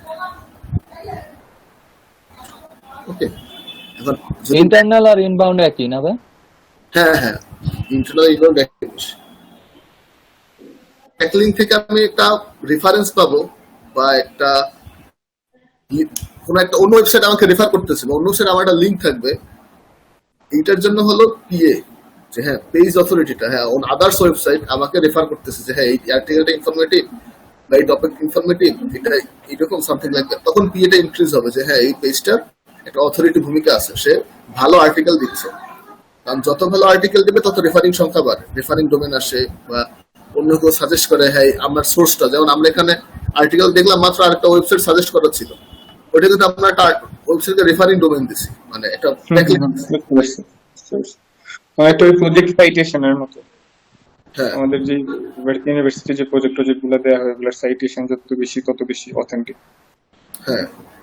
আর ডিএ হলো আমি আমার নিজের ওয়েবসাইটের মধ্যে একটা পেজের সাথে আরেকটা পেজে কিভাবে লিংক করতেছি স্মার্টলি, ইথিক্যালি, সেটার উপর ডিপেন্ড করে ডোমেইন অথরিটি, যে হ্যাঁ আমি আমার নিজের ওয়েবসাইটকে একটা পেজের সাথে আরেকটা পেজে কানেক্ট করতেছি, যে হ্যাঁ আপনার সাথে এটা লাগে ওইটা লাগে এখানে যেতে পারেন, লিঙ্কিং করে দিচ্ছি যে হ্যাঁ কি কি লাগতে পারে আপনার আওয়ার সার্ভিস বা আপনার কি ধরনের হেল্প আপনার দরকার। এটা হলো ইনবাউন্ড লিঙ্ক। ইনবাউন্ড লিঙ্কের কারণে ডোমেইন অথরিটিটা বাড়ে। ক্লিয়ার? এবার ক্লিয়ার, একদম ক্লিয়ার। সবাই বলেন ক্লিয়ার কিনা? পেজ অথরিটিটা একটু প্র্যাকটিক্যালি দেখেন। সরি, পেজ অথরিটি, পেজ অথরিটিটা আরেকবার একটু দেখা, এটা বোঝা গেছে কিন্তু পেজ অথরিটি হলো ভাই ব্যাকলিংক যখন প্রোফাইল ক্রিয়েট হয়। এখন ব্যাকলিংক প্রোফাইল কিভাবে দেখো, আমরা এই স্টেপটা দেখি, ওপেন করি। স্টেপ না করে বুঝবেন না ভাই। আমি বলি তাহলে আমারও পিকনিক করে যাবে, ভাইও দেখা যাচ্ছে, আবার যদি আমরা ঠিকভাবে বুঝতে পারছি কিনা এটা আপনি বুঝতে পারবেন। হ্যাঁ বলেন। আচ্ছা, সজীব ভাই বলছিলেন না? না, মাহফুজ ভাই। আসলে কোশ্চেনটা ছিল যে পেজ অথরিটি জিনিসটা কি। পেজ অথরিটি ভাই যেটা বললেন যে এটা হচ্ছে আমরা ওয়েবসাইটের মধ্যে ব্যাকলিংক অ্যাড করি, মানে একটা বাটনের মতো, এই জায়গায় ক্লিক করলে আরেকটা উইন্ডোতে নিয়ে যায়, ওইগুলো হচ্ছে ব্যাকলিংক। না না না না না না না, ওগুলো ব্যাকলিংক না। আপনি ওইটা ব্যাকলিংক কি সেটা বাদে কন্টিনিউ করেন। ব্যাকলিংকটা আমি কি বোঝাচ্ছি? আচ্ছা আচ্ছা, তো ওই ব্যাকলিংক আসলে কত অন্যান্য ওয়েবসাইট থেকে, ধরেন যে আমি একটা আর্টিকেল লিখছি, আর্টিকেলটা খুব ভালো হয়েছে, এখন অন্য আরেকটা হেলথ রিলেটেড আর্টিকেল, এখন অন্য আরেকটা হেলথ রিলেটেড সাইটে আমার আর্টিকেলটাকে ওরা রেফার করছে, ওদের ওয়েবসাইট থেকেও আমার আর্টিকেলটাকে রেফার করছে, যার কারণে ওদের ওয়েবসাইটের অডিয়েন্স আমার সাইটের মধ্যে আসছে। এই যে একটা অথেন্টিসিটি, যে একটা ভালো ওয়েবসাইট, এটা প্রমাণ করার জন্য এটা আর কি ওয়ে, যে আমার যত বেশি অন্যান্য ওয়েবসাইট থেকে হোক বা আমার সাইটে ভিজিটর বেশি হোক, ওটা দিয়ে হয়তো বা এই পেজ অথরিটিটা কাউন্ট করে আর কি। বাড়ে। হ্যাঁ, ভিজিটর আসার দরকার নেই, এটা লিংক জুস পাস হয়, যে হ্যাঁ আপনাকে কেউ রেফার করতেছে। এখন দেখেন আমার ডিএপি কত, 30-20। ওকে, এখন আমাদের যদি কোনো 100 PA বা 50 DAP এর একটা ওয়েবসাইট রেফার করে যে হ্যাঁ এই ওয়েবসাইট থেকে আর্টিকেলটা রেফারেন্স বা ইনফরমেশনটা এখান থেকে নেওয়া হয়েছে, তখন কিন্তু গুগল একটা মানে রোবট থাকে, কিপিং এটা হামিংবার্ড বলে, যে সব লিঙ্কগুলোকে ক্রল করে। তখন যখন দেখবে হ্যাঁ এই লিঙ্কটা কিসের জন্য, তখন সে চেক করবে ও আচ্ছা এটা ভালো আছে, এটা ভালো অথেন্টিক ওয়েবসাইট, এটাকে রেফার করছে, যে হ্যাঁ এখান থেকে আমরা সোর্সটা পেয়েছি। তখন আপনার ডিএ মানে পিএটা বাড়বে, অনেক সময় ডিএও বাড়ে, ডিপেন্ডস। আচ্ছা ভাইয়া, লোকাল সাইট লাভ হবে না। আমি যতটুকু বুঝেছি সেভাবে যদি বলি, মানে আপনার হচ্ছে ডোমেইন অথরিটি বাড়ে হচ্ছে আমার নিজের ওয়েবসাইটে নিজের ইন্টারনাল লিঙ্কিং করার মাধ্যমে। আমি কতবার ইন্টারনাল লিঙ্কিং করেছি সেটাতে বাড়ে হচ্ছে আপনার ডিএ, ডোমেইন অথরিটি। আর পেজ অথরিটি বাড়ে হচ্ছে আমি যতটুকু বুঝতেছি যে আমার একটা ওয়েবসাইট আছে যেটাতে আমি কাজ করতেছি, সে যদি সেটা ধরেন যে একটা ব্লগিং ওয়েবসাইট, সেই ব্লগিং ওয়েবসাইটে যদি আমি একটা ইনফরমেশন উইকিপিডিয়া থেকে নিয়ে আসি, তাহলে সেক্ষেত্রে কি এটা কি ব্যাকলিঙ্কিং করা হয় নাকি? সেক্ষেত্রে কি অথরিটি বাড়বে? আপনি উইকিপিডিয়া থেকে ব্যাকলিংক করতে পারেন। জি জি, মানে আমি উইকিপিডিয়া থেকে একটা ইনফরমেশন নিয়ে আসলাম, মানে আমার ওয়েবসাইটে দিলাম, উইকিপিডিয়ার একটা পেজে আপনার ওয়েবসাইটের লিংকটা যদি ছেড়ে আসতে পারে, উইকিপিডিয়ার একটা পেজে আমার লিংকটা আমি ব্যাকলিঙ্কিং করাবো। হ্যাঁ হ্যাঁ এরকমই বিষয়টা না? সেটা হচ্ছে মানে আরেকটা ওয়েবসাইটে আমার এই ওয়েবসাইটের লিংকিং গুলা, মানে লিংক গুলা। হ্যাঁ হ্যাঁ হ্যাঁ হ্যাঁ, এই যে ক্লিয়ার এখন। জি, থ্যাংক ইউ। আচ্ছা, এটা এক ওয়েবসাইট থেকে আরেক ওয়েবসাইট লিংকিং, এটা হ্যাঁ হ্যাঁ দেখেন এই দেখেন এখানে ব্যাকলিংক আছে কতগুলো, 4.1K, আর রেফারিং ডোমেন আছে কতগুলো, 214টা। 214। আর সব ব্যাকলিংক কিন্তু রেফারিং ডোমেন না, স্যার ব্যাকলিংকে নোট করতেছে। এটা ওয়েবসাইট র‍্যাঙ্কিং এর ক্ষেত্রে ব্যাকলিংকের ভূমিকা অনেক।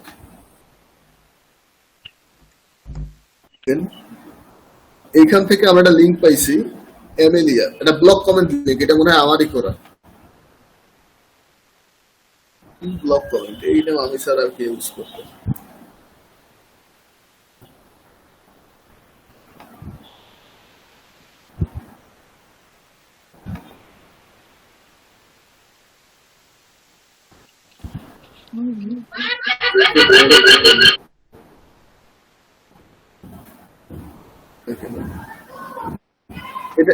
এখানে যেটা করছি সেইটা হলো broken link building, backlink.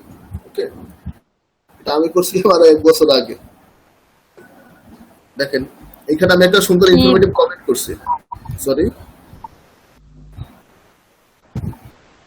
Hello, কিছু বলছেন? সরি, হ্যালো, না ভাইয়া কিছু বলিনি। আচ্ছা, এই মাঝে মাঝে কিছু দেখা যাচ্ছে কোনো ব্লগে গেলাম বা ওয়েবসাইটে গেলাম, নিচে এই ধরনের কিছু আপনার প্যাম্পারিং কমেন্ট থাকতো যে হ্যাঁ you just made my day, very happy, feel happy. না না, এরকম করা যাবে না। আপনাকে ব্লক, আমি বলি কমেন্ট ব্যাকলিংটা কিভাবে নিব সেটা পরে বলি, ব্যাকলিং সেক্টরে বলি। জাস্ট আমি দেখাচ্ছি ব্যাকলিংটা আসলে কি। আচ্ছা আচ্ছা ঠিক আছে। দেখেন আমি এখানে সুন্দর একটা কমেন্ট করেছি, ওকে, কিন্তু এইখানে আবার লিঙ্কটা নামের সাথে পেস্ট করে দিয়েছি। কিভাবে দিয়েছি দেখেন, এখানে কমেন্ট করার ক্ষেত্রে অপশন থাকে নেম, ইমেইল আর আপনার ওয়েবসাইট। যখন আপনি নেম আর ওয়েবসাইট দিবেন তখন ওয়েবসাইট দিলে নামের এগেইনস্টে ওই ওয়েবসাইটে চলে আসে। দেখেন এইখানে আমি ক্লিক করি, করে দেখি, হ্যাঁ ক্লিক করলে আমার ওয়েবসাইটে চলে যাচ্ছে। That's called a backlink. যে আপনার কোনো একটা ওয়েবসাইটে যদি আপনার একটা লিংক ইন্ডেক্স করানো থাকে, ওকে, আর সেটা যদি অ্যাঙ্কর টেক্সট হয়, এই নামে না হইয়া, ওকে, দেখেন এটা হলো বিমান টিকিট বুকিং, ওকে, দেখেন, হ্যালো, হ্যাঁ, আমি ব্যাকলিংক দেখাচ্ছি। এবং ব্যাকলিংক আসলে কি? না না ওইটা না, ওইটা না। আমি বললাম যে এই যে আপনি যে আপনার ওই যে আইডি প্রোফাইল, ওই যে ওই নামটার মধ্যে একটা মানুষের নামের মধ্যে যে ওয়েবসাইটের ইটা দিছেন, লিংকটা দিছেন, এখন আমি বলতে চাচ্ছি যে মানে মানে আমরা যারা নর্মাল পিপল যারা ব্রাউজ করবে তারা কি জন্য একজনের প্রোফাইল আইডিতে ক্লিক করবে সেটা জানতে চাচ্ছি। যে আপনি তো একটা আমার তো ক্লিক করার দরকার নাই, আমার তো সেলস এর দরকার নাই, আমার সেলস এর জন্য মার্কেটিং প্ল্যান আছে। আমার দরকার ব্যাকলিংক, এটা রেফারেন্স। আচ্ছা আচ্ছা ব্যাংকিং এর ক্ষেত্রে ব্যাংকিং এর 3টা ফেজ আছে। একটা হলো কন্টেন্ট অপটিমাইজ, মানে একটা হলো অন পেজ এসইও, একটা of page SEO, third phase হলো কোয়ালিটি কন্টেন্ট। ওকে, এখন আমরা অন পেজ যত ভালোই করি শুধু অন পেজের জন্য র‍্যাঙ্ক করবে না, আবার যদি অফ পেজে ফোকাস করি তাহলে অফ পেজের জন্য কখনো র‍্যাঙ্ক করবে না। র‍্যাঙ্ক করতে হবে দুটোর কম্বিনেশনের ফলে। এখন এগুলো হলো ব্যাকলিংক, বিভিন্ন ওয়েবসাইট থেকে আমার ওয়েবসাইটে লিস্টিং করা। ওকে, দেখেন এটা দেখতে পাবেন যে অনেক অনেক ওয়েবসাইট, এই যে এগুলো সব আমারই করা, সুসান নামের এগেইনস্টে যেগুলো করা। ওকে, দেখেন এইটা হলো, এইটা কিন্তু একটা গেস্ট পোস্ট করছে এখান থেকে। ফ্লাইট বুকিং কোথায় গেল আমি দেখি,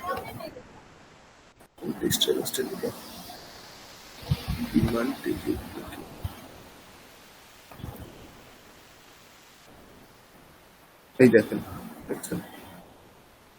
এখান দিয়ে একটা কিন্তু মোটামুটি ভালোই লিঙ্ক জুস পাস করছে। আমাদের এই ওয়েবসাইটকে একটা ব্যাকলিংক দিয়ে দিছে। ব্যাকলিংকটা ডু ফলো ব্যাকলিংক, শুধুমাত্র নো ফলো না, ভালো একটা অথরিটি। ক্লিয়ার আপনারা? ভাইয়া যাদের ওয়েবসাইটে দেন তাদের থেকে কোনো ইয়া নাই আর কি, কোনো রেস্ট্রিকশন বা এই ধরনের কিছু আছে যে আপনি যাদের ওয়েবসাইট গুলোতে ব্যাকলিংকিং করবেন? আমি এখানে দেখেন কোথায়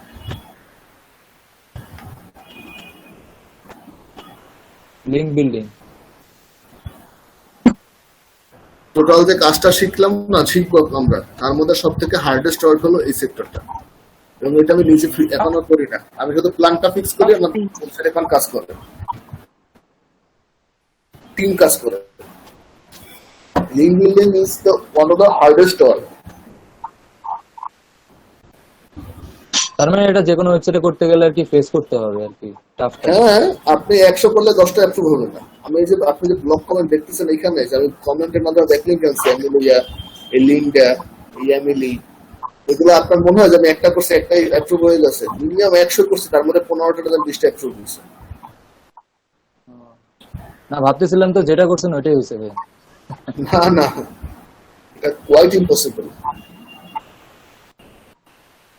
ম্যাক্সিমাম 10% থেকে 30% অ্যাপ্রুভ হয়, বাকিগুলো ডিলেটেড, মানে অ্যাপ্রুভ করে না। ওকে, কিছু কিছু ব্যাকলিংক আছে অটোমেটিক অ্যাপ্রুভ হয়ে যায়, প্রোফাইল ব্যাকলিংক যেটা বলে ওগুলা, তারপর পিডিএফ সাবমিশন ব্যাকলিংক, এগুলো ইজিলি হয়েছে। এগুলো ঝামেলা না, ঝামেলা হয় অন্যগুলো নিয়ে, broken link building, block comment. Sir আমি বলছেন এই যে স্ক্রিনটা রেকর্ড করতেছি, কিন্তু মাঝখানে কয়েকবার আমার কারেন্টও গেছে, আবার ইন্টারনেটও গেছে, তবু যতটুকু সম্ভব আমি ভাঙ্গা ভাঙ্গা হইলেও করতেছি আর কি, ওটা করে জানা রাখলাম। না, আপনি ওইটা জোড়া লাগাই দিন সবকিছু। একটা ভাইয়া জোড়া লাগাবো কিভাবে? কোন সফটওয়্যার মানে? ভিডিও এডিটরের টুলস আছে একটা, কি যে কোনো একটা মোবাইলে, কিং মাস্টার না জানি কি, ওইটা থেকে জোড়া লাগাই নিয়ে, আর না হলে না পিসিতে কোনটা দিয়েই করুন। প্রিমিয়ার প্রো ছাড়া কোনো কিছু আইডিয়া নাই। প্রিমিয়ার প্রো তো রেন্ডারিং হইতে অনেক সময় লাগে, আমার এটা নিজে অনেক বিরক্ত টাইম। লাগে। তুমি একটু টুল জানাটাও একটু টাইমের ব্যাপার, সপ্তাহখানেক 10 দিন লেগে যাবে টুল জানতে, ভালোই হ্যাঁ, কমপ্লিট। তাছাড়া মোবাইল দিয়ে করা সব থেকে বেটার। কি দরকার কম্পিউটারে টুল ইউজ করা? ভাইয়া আমার মোবাইলটা ওই র্যাম অত বেশি না, একটু মানে ও, আপনার বুঝছি। বাজেটের মোবাইল, তাই এইটা আবার ভিডিও মোবাইলে নিয়ে করতে আপনার আর মানে ওই জায়গা হবে না, শর্ট স্টোরেজ এখন। আচ্ছা আমি আপাতত ট্রাই ওই পার্ট 1 পার্ট 2 পার্ট 3 ভাবে দিয়ে দিলে হবে, যদি ঝামেলা বেশি হয় পরে যে কেউ একজন করে নিল। কি একটা আছে না, হ্যাঁ আমি স্যারকে ওটাই বললাম, পার্ট 3 মানে টুকরা টুকরা হয়েছে ভিডিওগুলো। ক্যামটেশিয়া নামের একটা টুলস আছে, ওইটা ইউজ করতে পারেন। দেখি আমি ওটা রিসার্চ করে রাখবো। আমি আছে। আচ্ছা, সমস্যা নাই, ভিডিও বিকেলের বাজে একদম মানে কন্টিনিউয়াসলি হয়, ওই বিকেলেরটা একটা অ্যাপ আছে ইনশটে ইজিলি করা যাবে, কিন্তু ইনশটে একটু টাইম লাগবে। এই ইনশট হচ্ছে মোটামুটি সবচেয়ে পপুলার আর কি, ইনশট। ওকে। আমি নাম লিখে আচ্ছা, আপনার এই বিষয়ে পরে কথা বলবো। আপনারা কি ডিএপি আচ্ছা, সিস্টেম বুঝছেন? ব্যাকলিংক জিনিসটা আসলে কি? তাহলে ভাই ব্যাকলিংক হচ্ছে আপনার এর সাথে মানে পিএডিএ এর সাথে জড়িত নাকি লিংকিংটা আর কি মূল কথা? হ্যাঁ, পি এর সাথে জড়িত। ডি এর সাথে অতটা ডাইরেক্ট না, ডি অল্প কিছু বাড়ে, আর সব থেকে ইফেক্ট করে পি এতে। 30 এটা। জি। এখন ডিএপি মানে যে ওয়েবসাইট র্যাঙ্কিং এ থাকবে তা না, বা ডিএপি থাকে মানে ওয়েবসাইট অথরিটি আছে, ওয়েবসাইট অথরিটি থাকে মানে র্যাঙ্ক করার পসিবিলিটি বেশি। আর ডিএপি ক্লিয়ার না রাখার প্রশ্ন আছে তো?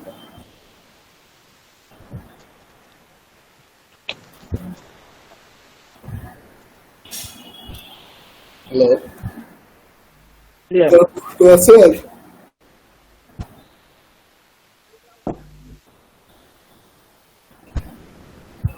সবাই ডিএপি ক্লিয়ার? ভাইয়া ডিএটা যদি আরেকবার বুঝাতেন।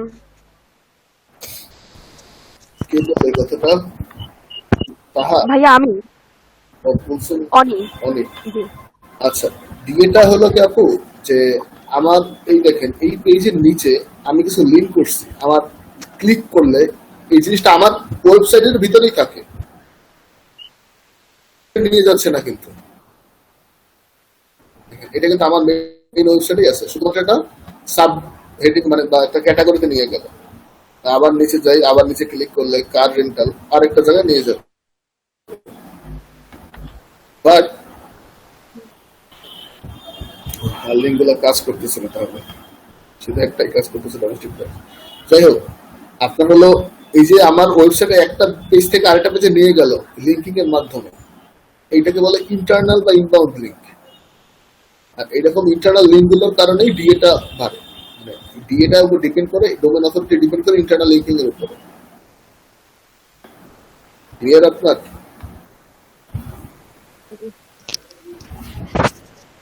আচ্ছা, ডিএপি এর এত মাথা খারাপ করার কিছু নাই, আপনার শুধু চেক করো ভাই যে ডিএটা কত, পিএটা কত, এটা কেন কোথা থেকে আসতেছে জি। গেলে বুঝে যাবে। বাট এইটা হলো মেইন ব্যাপার, যে পেজ অথরিটি মানে কোন ওয়েবসাইট আপনাকে রেফার করে সেটা পেজ অথরিটি।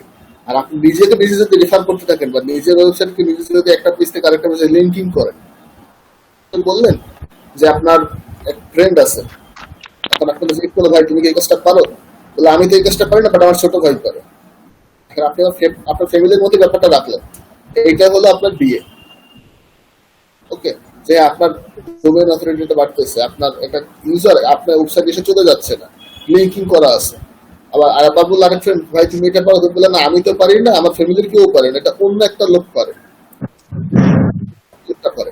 এখন আপনি যাকে রেফার করলেন তার পিএটা ইনক্রিজ হবে, যে হ্যাঁ আমি যেহেতু পারি, একটা high domain high authority website আমাকে দিচ্ছে, দ্যাট মিন্স আমি পেজ অথরিটিটা পাবো। ক্লিয়ার? তো মাথা রাখার দরকার নাই, ডেফিনিশন এগুলো মাথা রাখা না রাখা সমান কথা। বাস শুরু বুঝতে হবে যে একটা ওয়েবসাইটের ভালো না খারাপ, সেই জিনিসটা বোঝার জন্য পিএডিটা আমাদের জানতে হবে। সেই পিএডি দেখলে আমরা বুঝবো ওয়েবসাইটটা কতটা অথরিটি সম্পন্ন। ওকে, ক্লিয়ার? সরি বললাম ডিএপিএ কত থাকলে আমরা হ্যাঁ। মানে মনে করবো এটা সিকিউর আমাদের? এখন এরকম কোনো নির্দিষ্ট লিমিট নাই। 20 ধরা হয় আদর্শ, মানে অথেন্টিকেশনের মধ্যে চলে গেছে 20 হলেই বোঝা যাচ্ছে হ্যাঁ অথেন্টিকেশন শুরু হচ্ছে। ওকে, 20-এর নিচে থাকা মানে হ্যাঁ সে স্ট্রাগলিং করতেছে অথেন্টিকেশন পাওয়ার জন্য। নিয়ম নাই। হাই অথরিটি ডোমেন বলতে 70 প্লাস যদি হয় দিয়ে, সেই ক্ষেত্রে হাই অথরিটি ডোমেন। 70 নিচে হলে মিড অথরিটি, 70 থেকে 50 বা 40 এর মধ্যে থাকলে, 40 থেকে 70 এর মধ্যে থাকলে। এর মধ্যে যে ডোমেন অথরিটি আছে তাতে ব্যাকলিংক করতে আপনার অবস্থা খারাপ হয়ে যাবে। 500 করলেও একটা ব্যাকলিংক পাবেন না। এরকম ওয়েবসাইট আছে ভাইয়া যে 100 দোনোটাই পিএডিএ, 100-তে 100। এরকম ওয়েবসাইট খালি গুগলেরই মনে হয় আছে।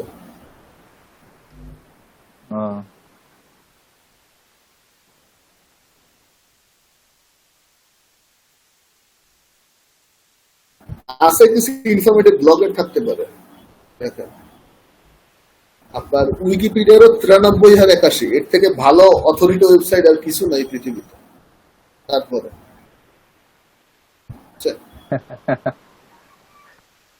এখন দেখা যাক উইকিপিডিয়া ইংলিশ, কারণ ওরা এক একটা আবার এক এক রকম, এক একটা সাবডোমেনে নিয়ে নেওয়া, এক একটা ডিএপি এক এক রকম হবে। দেখেন 98 আর 88, 100 শুধু গুগলে। এরকম একটা, হ্যাঁ 100 শুধু গুগলেরই আছে।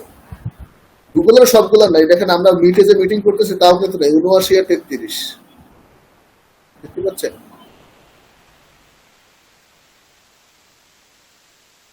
কিন্তু দেখেন এটার স্পাম স্কোর কিন্তু 10%। এখন আপনি যদি এরকম একটা ওয়েবসাইট থেকে ব্যাকলিংক নিতে পারেন, চিন্তা করতেছেন আপনার ওয়েবসাইট কোথায় যাবে।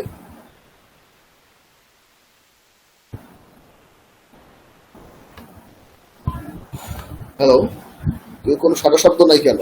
তোমার কি মাথার করতে যাচ্ছে? হ্যালো, ভাইয়া আসলে আমরা এখন জয়েন করেছি, মানে আমার কারেন্ট চলে গিয়েছিল, এই কারণে কি হচ্ছে। শান্তিতে আবার কারেন্ট গেছিল? আমি শারমিন নাহার। ও শারমিন নাহার, মানে ডিএপি এর টোটাল টপিকটা মিস করে গেছে, নাই তো? মিস করে গেছি আর কি, যে পিএডিএ যে লিঙ্কিং এর কথা যেটা বললেন সেইটুকু জাস্ট শুনেছি। মানে স্যার আমার একটা প্রশ্ন ছিল, সেটা হচ্ছে এই যে লিঙ্কিং এর যে কাজটা, এটা তো হচ্ছে ওয়েব ডিজাইনাররা করে না, তো এখানে হচ্ছে এটিএম কি কাজ? লিঙ্কিং ওয়েব ডিজাইনার করে কি বলছে? লিঙ্কিং প্ল্যানটা তো এসইও এক্সপার্টরাই দেয়, যে হ্যাঁ আমার এখানে লিঙ্ক দরকার। Web designer just simply design করে, তারপর কাস্টমাইজ করে, তো আমাদের কাজ নিজের মতো করে। আপনাদের আমি ওয়েবসাইট এইচটিএমএল কেন শিখাইলাম? দেখেন ওয়ার্ডপ্রেস উইক্স আছে, কারণ আপনার ওয়েবসাইটে এডিট করতে হবে, এরকম লিঙ্ক বসাইতে হবে, তাই না? লিঙ্ক বসাইতে হবে, আরো অনেক কাজ করতে হবে। আচ্ছা স্যার, এই যে স্প্যাম স্কোরটা কি? এই কারণে সমস্যা হচ্ছে। বুঝলাম না। স্প্যাম স্কোরটা এটা শামসুদ একটু পরে বলেন না, সামনে না বলেন। ওকে ওকে। বলছিলাম আমি প্রথম দিকে মিস করে গেছি, তো এই কারণে একটু সমস্যা হচ্ছে আর কি। না আচ্ছা সমস্যা নেই, আমি সমস্যা না, আমি আপনাকে বলি আমাদের এত ডেফিনিশন জানার দরকার নাই আসলে, কারণ এটা যখন কাজ করতে যাবে তখন নিজে রিয়েলাইজ করতে পারবে। জানার থেকে রিয়েলাইজেশনটা বড় ইম্পর্টেন্ট। শুধু দেখা দরকার একটা ওয়েবসাইট, আমাকে একটা ক্লায়েন্ট ওয়েবসাইট দিল, ওয়েবসাইটটা কি রকম অথরিটির হয়, ডিএপি এক হয়, তাহলে তার মার্কেটিং স্ট্র্যাটেজি একরকম, আর এইরকম একটা ওয়েবসাইটের মার্কেটিং স্ট্র্যাটেজি আরেক রকম হবে। ওকে, প্রথমে আমি চেক করবো ওয়েবসাইটে ডিএপি এটা কেমন, জাস্ট চেক সংখ্যাটা দেখেন, যত বেশি ডিএপি তত হাই অথরিটি ওয়েবসাইট। আর কিছু বোঝার দরকার নেই, রাইট না? কাজ করতে গেলে সব ক্লিয়ার হয়ে যাবে। আচ্ছা, আমি বলছিলাম যে স্প্যাম স্কোর ওইটা কি? আস্তে আস্তে ডিএপি টা ক্লিয়ার হোক, এটার উপর ডিপেন্ড করে স্প্যাম স্কোর আসে। আচ্ছা, এটা চেক করাটা কি দেখিয়ে ফেলেছেন? সরি, দিয়ে এটা যে চেক করা, এটা কি দেখিয়ে ফেলেছেন? হ্যাঁ চেক করলে মস থেকে টুলস আছে, দেখেন এখানে আমি কিছু টুলস মেনশন করছি যেগুলো আপনাদের ইউজ করতে বলছে। দেখেন এই মস ডিএপি দেখার জন্য, বাট মজের আরো কাজ আছে, মজ থেকে কিওয়ার্ড রিসার্চও করা যায়। বাট আমি আগেই বলেছি যে আমরা শুধু এক একটা টুলস যেটা যে বিষয়ে পারফেক্ট, কিন্তু সেই পারফেকশন সিস্টেমটা ইউজ করবো, আদার্স টুল সিস্টেমগুলো ইউজ করবো না। ওকে, মজ এই বিষয়ে পারফেক্ট, দেন আমরা এটা ইউজ করতেছি। এখন ডিএপি সম্পর্কে আমি স্পাম করে যাবো, কিন্তু কনফিউশন আছে থাকলে বলুন। জি না, ওকে, দেন আসি স্পাম করে।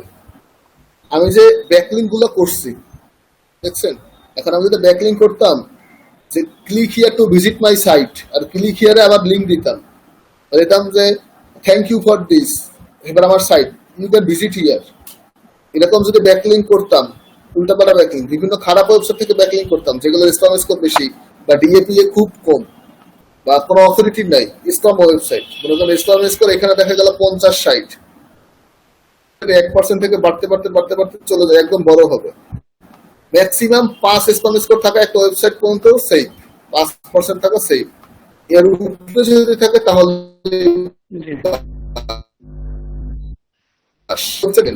স্প্যাম স্কোর 1% থেকে 5, মানে 0 থেকে 5 এর মধ্যে থাকাটা সেফ জোন। হ্যাঁ, এটা মর্যাদা থাকতে পারে, স্প্যাম স্কোর বাড়ার অনেক রিজন থাকে, 5% মতো গ্রহণযোগ্য, কিন্তু এরপর যদি হয় তাহলে আর এই ওয়েবসাইট নিয়ে কাজ করার কোনো উপায় নাই, শেষ, ওটা র্যাঙ্ক করবে না। ঠিক করতে করতে মিনিমাম 1 বছর লাগবে। আর আরেকটা কথা, যখন আমরা ব্যাকলিঙ্ক করব তখন আমরা ম্যাক্সিমাম 20 স্প্যাম স্কোরের ওয়েবসাইট থেকে ব্যাকলিঙ্ক করবো, এর বেশি থেকে ব্যাকলিঙ্ক আনবো না। ওকে, আমরা ব্যাকলিঙ্কের ক্ষেত্রেও চেক করবো যে ডিএপি কত, আপনার স্প্যাম স্কোর কত। স্প্যাম স্কোরটা হলো এটা বোঝানোর জন্য স্প্যামিং কতটুকু আছে, এর বেশি থাকা হলো রিস্ক। এটা আমি যখন ওয়েবসাইট করবো,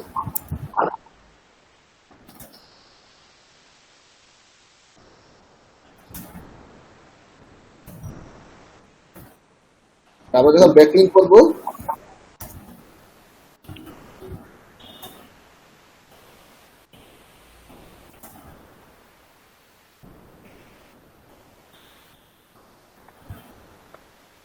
তখন হবো 20% ম্যাক্সিমাম। ওকে, এখন আমরা এই স্প্যাম স্কোর ডিএপি কেন দেখলাম, আমাদের প্রফিটটা কি, আমাদের মস কেন দরকার? এখন আপনাকে ক্লায়েন্ট একটা ওয়েবসাইট দিছে, কন্ট্রাক্টে কাজ করায়, বা ক্লায়েন্ট আপনাকে কেউ কেউ কাজ দিচ্ছে, সে কাজ করতে পারতেছে না, এখন আপনাকে কাজ দিয়ে অন্য কেউ কোয়ালিটি করছে। মনে করেন আমার অনেকগুলো ক্লায়েন্ট আছে। ভাইয়া 20% বললেন কি ডিএপি এর কথাটা? DAP spam score, spam score 20% থাকতে হবে, যে 1% যেটা আপনি লিখছেন ওই জায়গায়। না 20% থাকতে হবে না বাবা ভাই, ডুবাইবেন তো আমাকে। স্প্যাম স্কোর আমার ওয়েবসাইটে, মানে ক্লায়েন্টের ওয়েবসাইটে ম্যাক্সিমাম 5% হবে, এর বেশি বেশি হইলে বিপদ। 5% উপরে হতে যাবে না। ওকে, আর যার যে ব্যাকলিঙ্কিং করবে তারটা 20% থাকতে হবে, এই তো? আর ওয়েবসাইটে ব্যাকলিঙ্ক করবেন সেইটা 20% পর্যন্ত গ্রহণযোগ্য, মানে 20% এর পর আর করতে পারবেন না, বাট 20% লেভেল পর্যন্ত ব্যাকলিঙ্ক করা ঠিক আছে। স্প্যাম স্কোর 20 থাকা নিচেও করা যাবে, সমস্যা নেই। হ্যাঁ, কিন্তু উপরে থাকলে ব্যাকলিঙ্ক করা রিস্ক হয়ে যাবে, তখন আপনার স্প্যাম স্কোর বাড়তে থাকবে আস্তে আস্তে। ওকে, ঠিক আছে ভাই। এখন আমরা এত কিছু কেন আলোচনা করলাম, পিএডি স্প্যাম স্কোর বলে? অনেক সময় দেখা যাবে যে আমাদের সাব কন্ট্রাক্টে কিছু কাজ করাই আমরা, যেমন আমার কিছু কাজ আমি কাজ করতে পারতেছি না বা সময় নেই, অন্য কাউকে দিয়ে করাই ফেলাই। বাট পাকিস্তানে ইন্ডিয়ান কিছু ক্লায়েন্ট আছে যারা বিদেশ থেকে বা ফরেন ক্লায়েন্ট রাখার পর তারা কাজ করে র্যাঙ্ক করাইতে পারে না।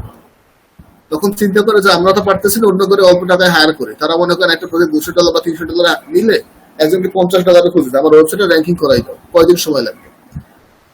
প্রথম দিকে $50 ওয়েবসাইট আর ওয়েবসাইট র্যাঙ্কিং করানো মনে করে ইজি, কোনো ব্যাপারই না। ঠিক আছে, ওয়েবসাইট র্যাঙ্কিং করানো ব্যাপার না আসলে।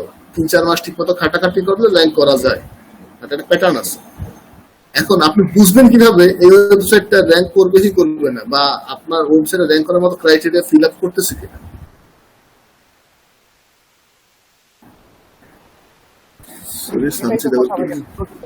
হ্যাঁ বলেন। বললাম এটাই তো এই ডিটেলস গুলো দেখে না না সজীব ভাই তো এই কারণে একটু সমস্যা হচ্ছে আর কি। না, আচ্ছা সমস্যা নেই, আমি সমস্যা না, আমি আপনাকে বলি, আমাদের এত ডেফিনিশন জানার দরকার নেই আসলে। কারণ এটা যখন কাজ করতে যাবে তখন নিজে রিয়েলাইজ করতে পারবে। জানার থেকে রিয়েলাইজেশনটা বড় ইম্পর্টেন্ট। শুধু দেখা দরকার একটা ওয়েবসাইট, আমাকে একটা ক্লায়েন্ট ওয়েবসাইট দিল, ওয়েবসাইটটা কি রকম অথরিটির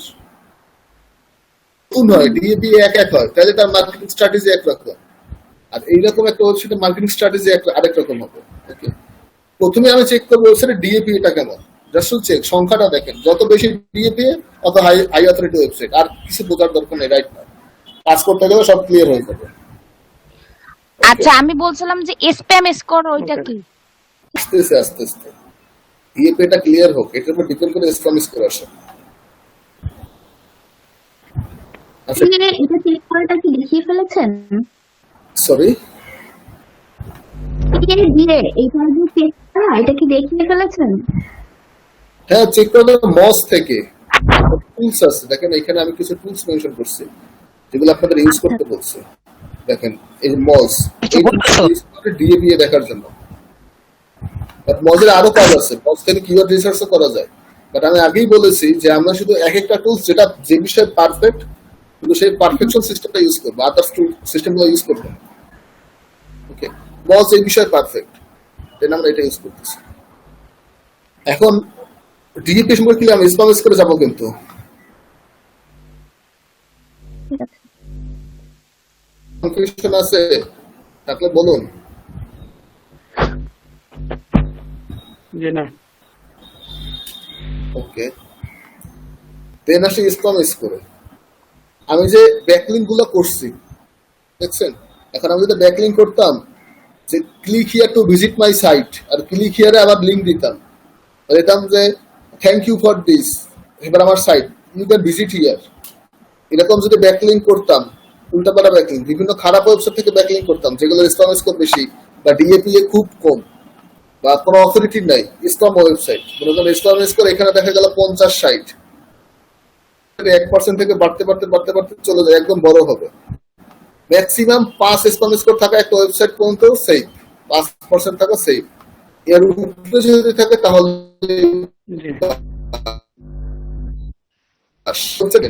স্প্যাম স্কোর 1% থেকে 5, মানে 0 থেকে 5 এর মধ্যে থাকাটা সেফ জোন। এটা মর্যাদা থাকতে পারে, স্প্যাম স্কোর বাড়ার অনেক রিজন থাকে, 5% পর্যন্ত গ্রহণযোগ্য। কিন্তু এরপর যদি হয় তাহলে আর এই ওয়েবসাইট নিয়ে কাজ করার কোনো উপায় নাই, শেষ, ওটা র্যাঙ্ক করবে না। ঠিক করতে মিনিমাম 1 বছর লাগবে। আর আরেকটা কথা, যখন আমরা ব্যাকলিঙ্ক করবো তখন আমরা ম্যাক্সিমাম 20 স্প্যাম স্কোরের ওয়েবসাইট থেকে ব্যাকলিঙ্ক করবো, এর বেশি থেকে ব্যাকলিঙ্ক আনবো না। ওকে, আমরা ব্যাকলিঙ্কের ক্ষেত্রেও চেক করবো যে ডিএপি কত, আপনার স্প্যাম স্কোর কত। স্প্যাম স্কোরটা হলো এটা বোঝানোর জন্য স্প্যামিং কতটুকু আছে, এর বেশি টাকা হলো রিস্ক। এটা আমি যখন ওয়েবসাইট করবো,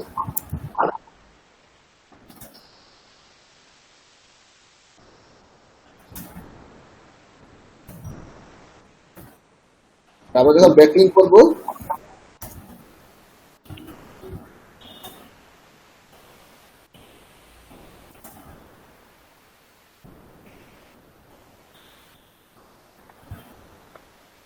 তখন হবো 20% ম্যাক্সিমাম। ওকে, এখন আমরা এই স্প্যাম স্কোর ডিএপি কেন দেখলাম, আমাদের প্রফিটটা কি, আমাদের মস কেন দরকার? এখন আপনাকে ক্লায়েন্ট একটা ওয়েবসাইট দিছে, কন্ট্রাক্টে কাজ করায়, বা ক্লায়েন্ট আপনাকে কেউ কেউ কাজ দিচ্ছে, সে কাজ করতে পারতেছে না, এখন আপনাকে কাজ দিয়ে অন্য কেউ কলেক্ট করছে। মনে করেন আমার অনেকগুলো ক্লায়েন্ট আচ্ছা আছে। ভাইয়া 20% বললেন কি ডিএপি এর কথাটা? স্পাম স্কোর স্প্যাম স্কোর 20% থাকতে হবে, যে 1% যেটা আপনি লিখছেন ওই জায়গায় না 20% 20% থাকতে হবে না বাবা ভাই, ডুবাইবেন তো আমাকে। স্পাম স্কোর আমার ওয়েবসাইটে, মানে ক্লায়েন্টের ওয়েবসাইটে ম্যাক্সিমাম 5% হবে, এর বেশি বেশি বেশি হইলে বিপদ। 5% উপরে হতে যাবে না। ওকে, আর যার যে ব্যাকলিংকিং করবে তারটা 20% থাকতে হবে, এই তো? আর ওয়েবসাইটে ব্যাকলিংক করবেন, সেইটা 20% পর্যন্ত গ্রহণযোগ্য, মানে 20% এর পর আর করতে পারবেন না, বাট 20% লেভেল পর্যন্ত ব্যাকলিংক করা ঠিক আছে। স্পাম স্কোর 20 থাকা মানে নিচেও করা যাবে, সমস্যা নেই। হ্যাঁ, কিন্তু উপরে থাকলে ব্যাকলিং করা রিস্ক হয়ে যাবে, তখন আপনার স্পাম স্কোর বাড়তে থাকবে আস্তে আস্তে।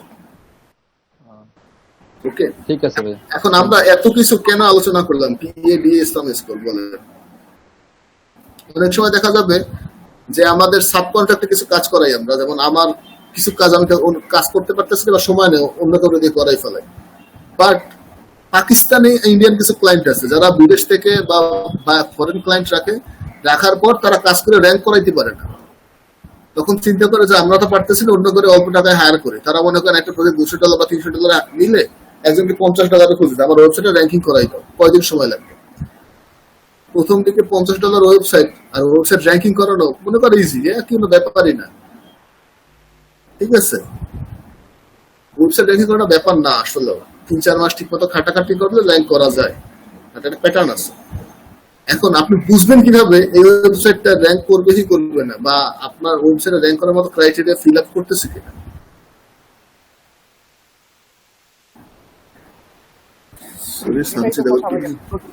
হ্যাঁ বলেন।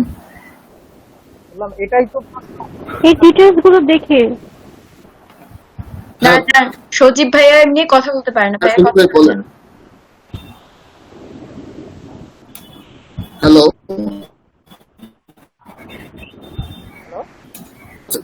হ্যালো, জোরে বলবেন একটু। ভাই আবার মাইক্রোফোনের প্রবলেম, তো এই জন্য জোরে বললেও শোনা যাচ্ছে না। হ্যাঁ বলেন। সামনে নিয়ে বলছি, কারণ বললাম যে এই মানে আমাদের ওয়েবসাইট র্যাঙ্কিং করার উদ্দেশ্য, তাই না? বললাম আমাদের তো ওয়েবসাইট র্যাঙ্কিং করানোর জন্য এগুলো করতে হবে, এই যে ব্যাকলিংক দিয়ে এগুলো কি ওয়েবসাইট র্যাঙ্কিং করানোর জন্য করতে হবে? হেডফোন দেন ভাই, আপনার ফোন কানেক্ট করা যায় সজীব? উনি বলতেছে ভাইয়া ওয়েবসাইট র্যাঙ্কিং করার জন্যই তো এই কাজগুলো করতে মানে করা লাগবে নাকি, প্রশ্ন করছে এটা। না, ব্যাকলিংকিং গুলো করা লাগবে কি ওয়েবসাইট গুলো র্যাঙ্কিং করানোর জন্য? মেবি এটা বলছে। একটা প্যাটার্ন আছে। হ্যাঁ, ওয়েবসাইট র্যাঙ্কিং করার জন্য পুরো 4টা ফেজে কাজ করতে হয়।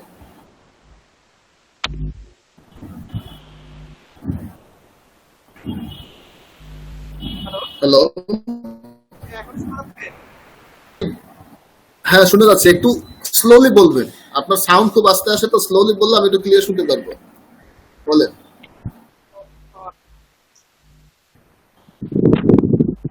ভাইয়া এই ওয়েবসাইট র্যাঙ্কিং করানোর জন্যই তো আমাদের ব্যাকলিংক বা এই পিডি এগুলো দেখতে হবে, তাই না? র্যাঙ্কিং করানো যাবে কি যাবে না তা দেখার জন্য।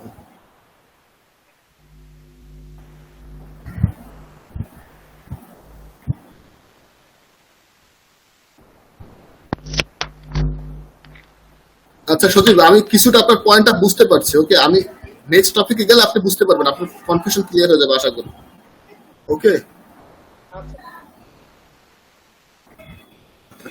এখন আমি যেটা বললাম যে অনেকে দেখবেন যে সাব কন্ট্রাক্টে কাজ করাই নিয়ে যায়। এখন যখন আপনাকে ওয়েবসাইট দিবে, আপনি তো নতুন ইউজার, খুব খুশি মতো মনে হবে যে ভাই আপনি আমি $50 কাজ পাচ্ছি, অনেক কিছু। ফেসবুকে দিব, হ্যাঁ আমি কাজ পাইছি ভাই। কিন্তু একটা ম্যাটার কি, কাজ পাওয়াটা বড় কথা না, কাজটা সাকসেসফুলি কমপ্লিট করে 5 স্টার পাওয়াটা বড় কথা।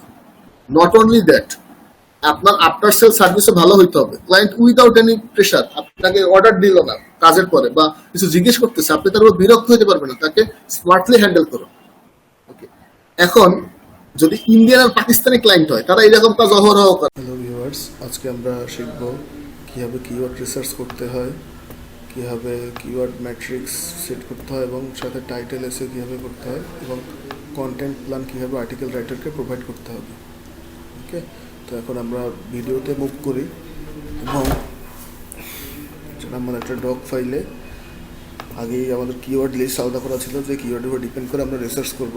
তো আমি এখান থেকে একটা স্যাম্পল নিয়ে আমি রিসার্চ করে দেখাচ্ছি যে কীভাবে কিওয়ার্ড রিসার্চ করতে হয়। ওকে, আমরা এটা কপি করি রোটা, দেন আমি আমার এইখানে পেস্ট করলাম। ওকে, এখন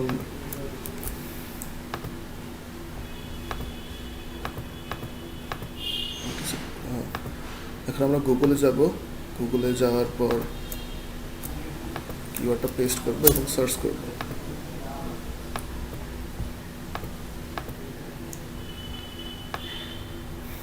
দেন আমরা এখান থেকে 3 বা 4টা ওয়েবসাইট নেব, মোটামুটি ভালো এটা নিব। দেন 3টা নিলাম। দেন তারপর আমরা এখান থেকে ইউআরএলটা কপি করব, এই স্টেপে চলে যাব সাইট এক্সপ্লোরে। দেন আমরা পেস্ট করব লিঙ্কটা এবং প্রিফিক্স মোডে এটাকে এক্সপ্লোর করব।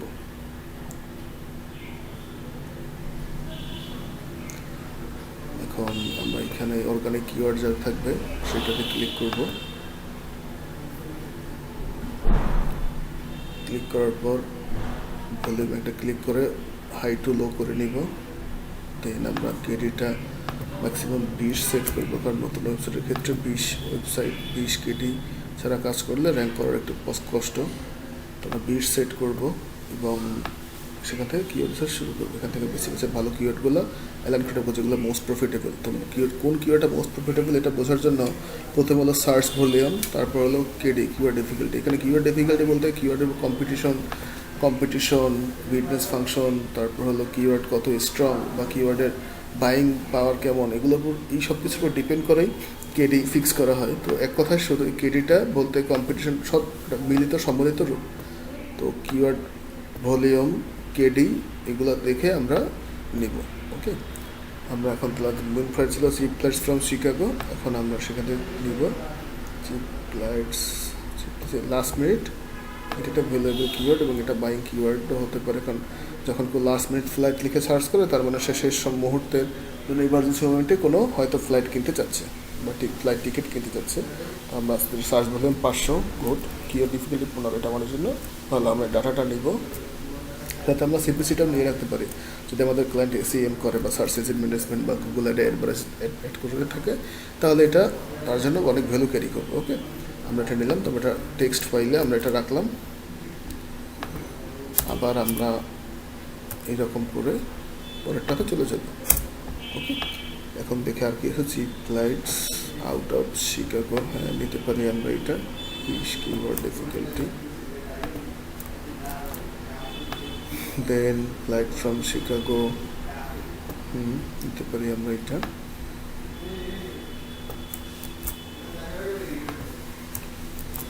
ওকে,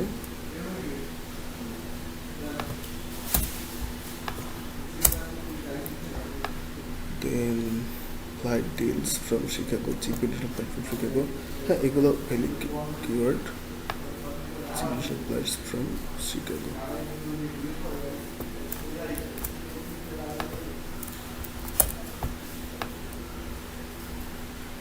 vacation deals from Chicago. Okay, এটা যারা সাধারণত ভ্যাকেশন ট্রাভেল করে তাদের টার্গেটেড কিওয়ার্ড থাকে, এটা নিতে পারে। কারণ যারা ভ্যাকেশন প্ল্যান করে তারা অবশ্যই কারো না কারো কাছ থেকে টিকিট সেল করবে বা ভিজিট করবে। শিকাগো ট্রাভেল ডিলস, হ্যাঁ যারা ট্রাভেলার তারা এই কিওয়ার্ড লিখে সার্চ করে থাকে। Keyword difficulty 13। ওকে, আচ্ছা আমরা এরকম করে কিওয়ার্ডগুলো নিব। কিওয়ার্ডগুলো নেওয়ার পর এভাবে আমরা একটা এখানে টোটাল আমাদের 154টা কিওয়ার্ড আছে, এগুলো থেকে ফিল্টার করে আস্তে আস্তে নিব। অথবা আমরা একটা কাজ করতে পারি, এখান থেকে এক্সপোর্ট করে এটা এক্সপোর্ট করে ডাউনলোড করে দেন এটাকে আমরা কাজ করতে পারি। ওকে, আমরা ডাউনলোড করলাম, যেহেতু মালটা করে নিয়েছি, এটাকে আমরা একটা অ্যালাইন করে নিই। কিওয়ার্ডটাকে আমরা শুধু সার্চ ভলিউম দেন হলো কিওয়ার্ড ডিফিকাল্টি আর সিপিসিটা রাখবো। সিপিসিটা শুধুমাত্র আমাদের অ্যাড, যদি ক্লায়েন্ট অ্যাড দিয়ে থাকে সেই সুবিধাটা আমরা আলাদা করে রাখছি। ক্লায়েন্টের ডিমান্ডের উপর ডিপেন্ড করবে যে ক্লায়েন্ট সে কী চাচ্ছে। তারপর আমরা কিওয়ার্ড আইডি আছে এখানে আছে, এখানে আমরা পেস্ট করে দিলাম। ওকে, ব্যাস, আমাদের কাজ শেষ। এরকম করে আমরা প্রতিটা কিওয়ার্ড থেকে এরকম করে কিওয়ার্ড আইডিয়া জেনারেট করব।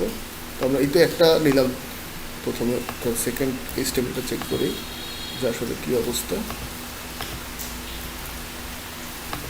সেকেন্ড কিওয়ার্ডের যেটা সেটা চেক করবো একইভাবে সেম উপায়। তো সেখানেও মোটামুটি 234টা কিওয়ার্ড দেখেন, cheap platform keyword, platform keyword, cheapest platform keyword. হয়তো কিছু নিউ কিওয়ার্ড পাবো আমরা খুঁজে, বাট যখন আমরা একটা ওয়েবসাইট থেকে কিওয়ার্ডগুলো আলাদা করে নিব, তখন 4-5টা ওয়েবসাইট যদি সব খুঁজে নাও, দেখবেন হয়তো 2-3টা নিউ কিওয়ার্ড হয়তো পেয়ে যাবেন। এই দেখেন এখানে 142টা কিওয়ার্ডের সে র্যাঙ্কে আছে। লাস্ট মিনিট, এই দেখেন লাস্ট মিনিট ফিল্ড আমরা সেই কিওয়ার্ডটা নিয়েছিলাম। ওকে, চিপ প্লাস সেটআপ শিখেবো, তো এটা আমাদের আর দরকার নেই। আমরা পরবর্তীতে দেখি যে এটারও এরকম এটা রিওয়ার্ড এটা নেই, যে এইরকম আসলে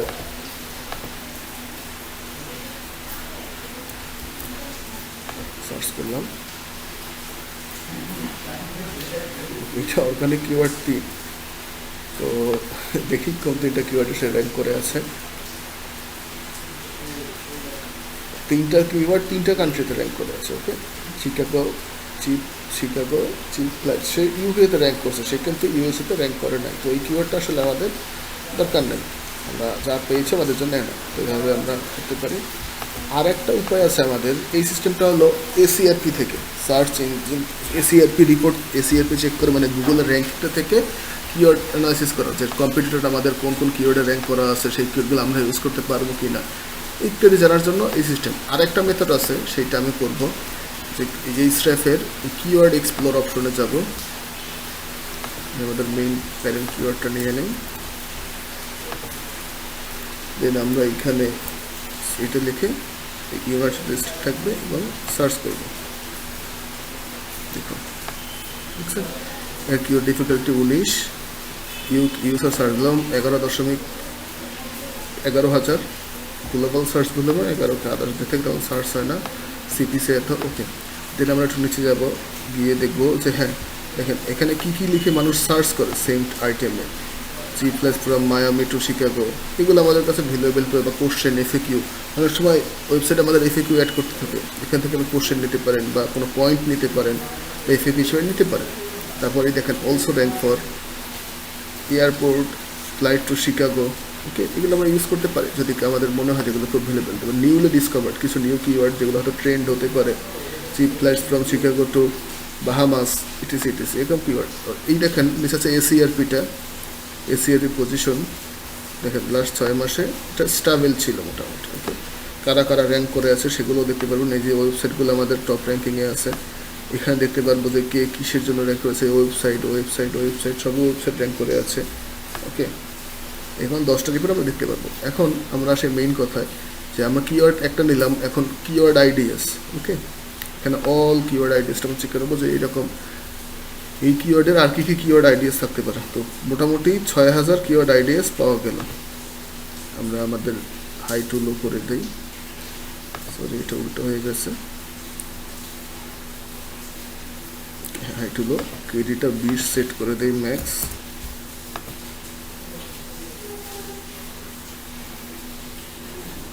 তারপর আমাদের 2000 কিওয়ার্ড মিনিমাম সার্চ দিলাম, সেট করে দিই, এখানে আমরা 250।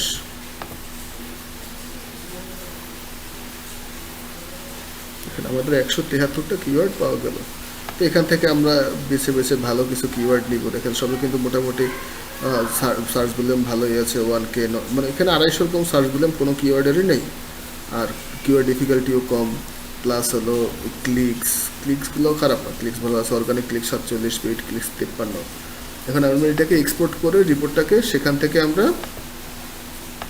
কিওয়ার্ড রিসার্চ করে নেব। ওকে, তো আমরা আরেকটু দেখবো phrase match, exactly keyword match যে কিওয়ার্ডগুলো আছে সেটা দেখবো, ফ্যারেজ মেস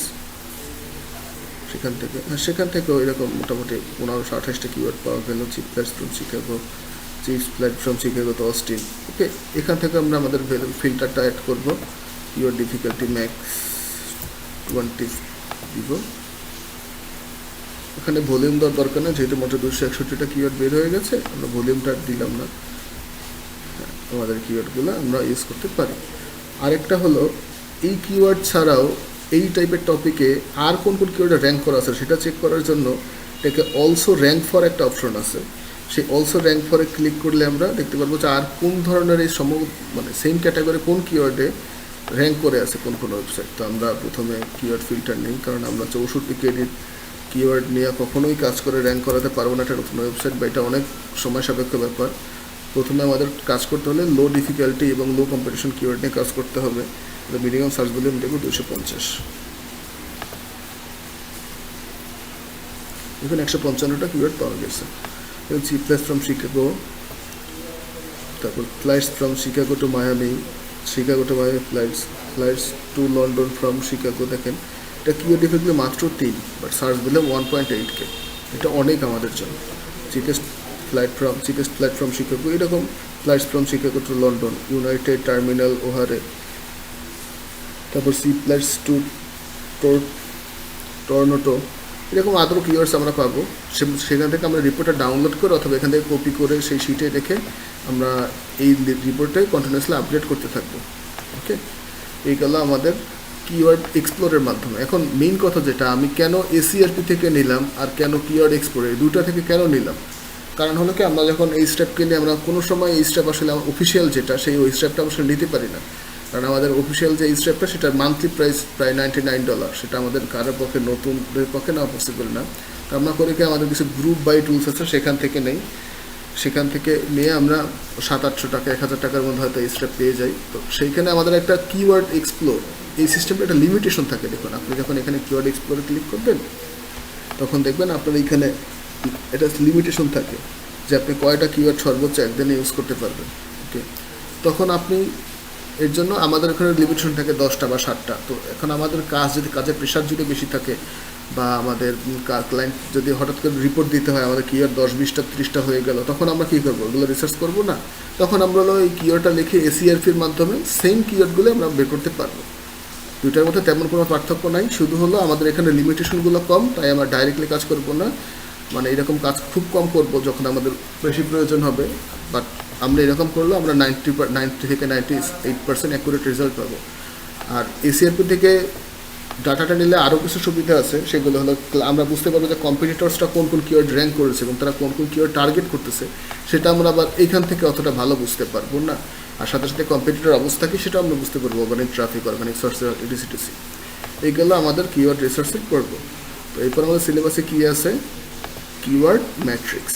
আচ্ছা, কিওয়ার্ড ম্যাট্রিক্স কি সেটা আমরা আগের দিনই বুঝিয়েছি যে একটা সেন্টেন্স বা একটা ওয়ার্ডের মধ্যে আমরা যদি চিপ ফ্লাইটস ফ্রম শিকাগো, এখন আমি তো ইচ্ছা করলে একটা আর্টিকেল এরকম লিখতে পারবো না যে চিপ ফ্লাইটস ফ্রম শিকাগো, তাহলে তো গুগল আমাদের সেটাকে স্থানান্তর যে এরকম করে আমরা লিখতে পারবো না। এরকম লিখে আসলে আমরা র্যাঙ্ক হয়তো ধরতে পারবো কিছুদিনের জন্য, বাট গুগল সেটাকে পেনাল্টি দেবে। আবার আরেকটা কথা, কিওয়ার্ড ডেনসিটি নামে একটা কথা আছে। আমরা একটা 1000 ওয়ার্ডের আর্টিকেলে সর্বোচ্চ হলে 2 থেকে 4 বার একটা এক্স্যাক্ট ম্যাচের কিওয়ার্ড ইউজ করতে পারবো। ওকে, এখন আমরা যদি এই কিওয়ার্ডটা একটা 1000 ওয়ার্ড আর্টিকেলে লিখি, তাহলে আমরা এই কিওয়ার্ডটা মাত্র একবারই ইউজ করতে পারবো। মানে এই এক্স্যাক্ট ম্যাচের কিওয়ার্ডটা 2 থেকে 4 বার 1000 ওয়ার্ড আর্টিকেল ইউজ করতে পারবো। কিন্তু শুধু এই কিওয়ার্ডটা যদি আমরা ইউজ করি, অন্য কোনো কিওয়ার্ড ইউজ না করি, তাহলে আমাদের এইটার সার্চ ভলিউম আছে 11000। এখন এটা দিয়ে আমরা কাজ করে যে র্যাঙ্ক করবো এটা কোনো গ্যারান্টিও নাই। তা আমরা যদি এই সমস্ত কিওয়ার্ডগুলো একসাথে ব্যবহার করি, একটা কিওয়ার্ড না টার্গেট করে আমরা যদি সবগুলো কিওয়ার্ডে একটা আর্টিকেলের মধ্যে রাখার চেষ্টা করি স্মার্টলি, এবং একসাথে মাল্টিপল কিওয়ার্ড, এই সবগুলো কিওয়ার্ড আমরা রাখি, যে এভাবে আমরা একটা সবগুলো কিওয়ার্ড আমরা স্মার্টলি একটা আর্টিকেল ইউজ করবো। যেমন ধরেন চিপ ফ্লাইটস ফ্রম শিকাগো, এই do you want to last minute cheap flight, যেমন দেখি ডু ইউ না লিখে আর ইউ লুকিং ফর লিখি, দেখি স্মার্টভাবে are you looking for last minute cheap flights from Chicago. Okay, cheap international flights from Chicago. Chicago. Okay, then you can visit us etc এটা আমরা লিখলাম। আবার তারপর আমরা এটা লিখলাম যে আর ইউ এ traveler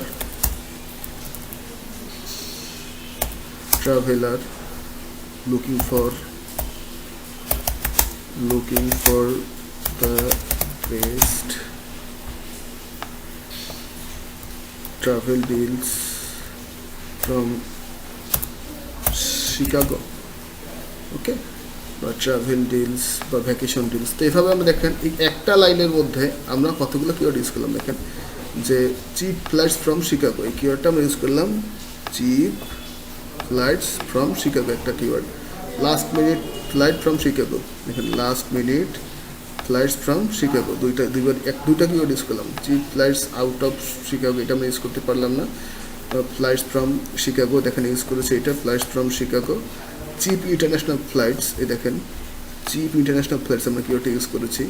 আমরা ট্রাভেল ডিলস, এই দেখেন ট্রাভেল ডিলস ফ্রম শিকাগো এই কিওয়ার্ডটা ইউজ করছি। দেখেন আমরা এতগুলো কিওয়ার্ড শুধুমাত্র চিপ ফ্লাইটস ফ্রম শিকাগো না লিখে দুইটা লাইনের মধ্যে আমরা স্মার্টলি এতগুলো কিওয়ার্ড ইউজ করেছি। ওকে, তো এইভাবে আমরা 1000 ওয়ার্ডের একটা আর্টিকেলে যদি 1000 এতগুলো কিওয়ার্ড টার্গেট করে আমরা লিখি, আর্টিকেল লিখে, তাহলে সেই আর্টিকেলটা আরও এনরিচ হবে, ইনফরমেটিভ হবে। আর গুগল সবসময় চায় সবসময় ইনফরমেটিভ আর্টিকেলটা র্যাঙ্ক করুক, কোনো রকম প্রমোশনাল বা বিজনেস কিওয়ার্ড তারা আসলে প্রিফার করে না। ইউজারদের জন্য যেটা ভ্যালু ক্রিয়েট করে বা ইউজার স্যাটিসফ্যাকশন আসে ইউজার, সেইটা তারা ব্যবহার করে। তো আমরা এভাবে ইউজ করলে একটু র্যাঙ্ক ধরতে সহজ হয়। আর সব থেকে বড় কথা হলো দেখেন এইখানে একটা কিওয়ার্ড সার্চ দিলাম 11,000, এখানে দেখুন 500, 450, 350, 250, 200। ওকে, কিওয়ার্ড ডিফিকাল্টিও কম। তো আমরা যদি শুধু এইটা টার্গেট করতাম যে হ্যাঁ 11,000 সার্চ ভলিউম পাচ্ছি, বাট 17 কিওয়ার্ড ডিফিকাল্টি, এখানে অনেকই কম্পিটিশন আছে, তারাও তো র্যাঙ্ক করে আছে। কিন্তু আমরা যখনই এতগুলো কিওয়ার্ড একসাথে ফেস করে টার্গেট করবো, তখন দেখেন 11,000 সাথে কত যোগ হবে, 500, 1000, 1450, দেন হলো 1800, 2050 হলো 2250। দেখেন আপনি এই 11,000-এর সাথে আরও এক্সট্রা সার্চ ভলিউম পেলেন 2250, তার মানে 13,250 সার্চ ভলিউম আপনি অলরেডি গ্যাদার করে ফেলেন। এবং আপনার যে একটা সিঙ্গেল ফেজ থেকে টার্গেটটা এটা স্প্রেড হয়ে গেল, মাল্টিপল টার্গেট হয়ে গেল। এবং আপনার এই দেখেন এই 11,000 কিওয়ার্ড আপনি হয়তো প্রথমবার র্যাঙ্ক করবেন না প্রথম 2 মাস বা 3 মাসে, কিন্তু এই ছোটো ছোটো 500, 450, 200, 350, 200, 250 এই কিওয়ার্ডগুলো আপনি একটু তাড়াতাড়ি র্যাঙ্ক করবেন এগুলোর তুলনায়। যখন এগুলো থেকে র্যাঙ্ক করে আপনার আর্টিকেলে ভিজিটার পাবেন, তখন গুগল মনে করবে হ্যাঁ যে আপনার ওয়েবসাইটটা ভালো এবং ভিজিটারও উপকৃত হচ্ছে, তখন আপনাকে এই কিওয়ার্ডও আস্তে আস্তে সে পজিশন দেওয়া শুরু করবে। ওকে, এই হলো আসলে আমাদের কিওয়ার্ড ম্যাট্রিক্স। ওকে, দেন আমরা টাইটেল এসিউটা একটু দেখি। টাইটেল এসিউটা একটা কিওয়ার্ড ম্যাট্রিক্সের মতো, যে আমরা এখানে দেখলাম যে cheap flights from Chicago. Okay, cheap flights from Chicago, তো cheap flights from Chicago to anyway from 38, এটা আমরা কপি করলাম, পেস্ট করলাম। দেন আমরা cheap flights from Chicago, okay, আমরা ডোমেইন নামটা নেব না, ট্রিপ অ্যাডভাইজার হলো ডোমেইন নেম। ওকে, আমরা জাস্ট এখান থেকে টাইটেলটা নেব, তাহলে টাইটেলটা আসলে কি। দেন হলো cheap flights from Chicago anyway, এই 3টা কিওয়ার্ড নিলাম। ওকে, এখন আমি এমনভাবে একটা টাইটেল লিখবো যাতে আমার এই 3টা টাইটেল কি ফোকাসে থাকে। ওকে, এখন আমরা লিখবো চিপ ফ্লাইটস, আমরা এগুলো সবগুলো কপি করি ফ্রম 38, আমরা এটাকে কপি করে নিলাম। Cheap flights from Chicago to anyway buy cheap flights from by cheap flights from by cheap flights, এটা কপি করি,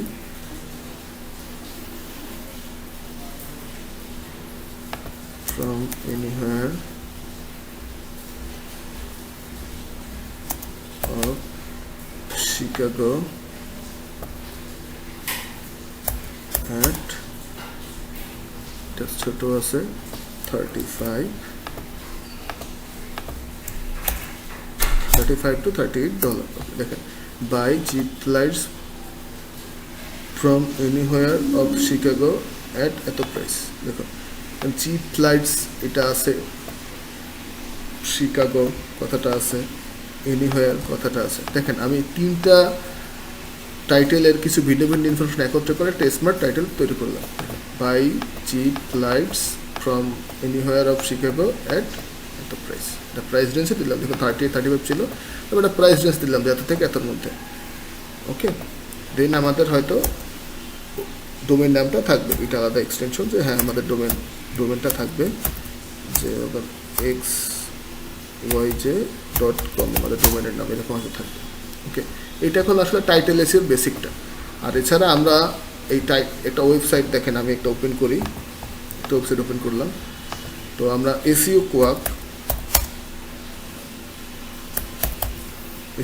নামে একটা গুগল এক্সটেনশন আছে, এসইও কোয়াক এই গুগল এক্সটেনশন, এটা আমরা ইনস্টল করে নেব।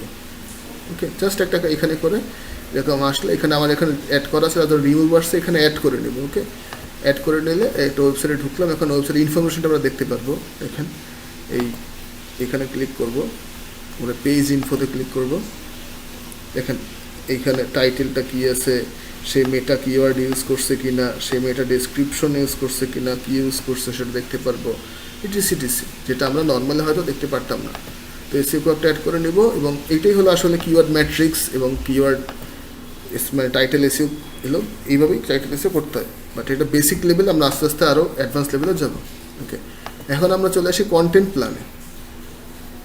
ঠিক আছে, কন্টেন্ট প্ল্যান কি, আমরা আর্টিকেল রাইটারকে কীভাবে কন্টেন্ট প্ল্যান দেবো? আর্টিকেল রাইটারকে আমাদের জন্য রিসার্চ করবে, সেই কন্টেন্ট প্ল্যান দিয়ে আমাকে দেবে, তাহলে আমি বুঝবো কীভাবে যে আর্টিকেল রাইটার আসলে কন্টেন্ট প্ল্যানটা কীভাবে দিয়েছে, ভালো না খারাপ, না আমার কিওয়ার্ডগুলো ফুলফিল করছে কি না, বা কন্টেন্টের ডিমান্ডটা কী।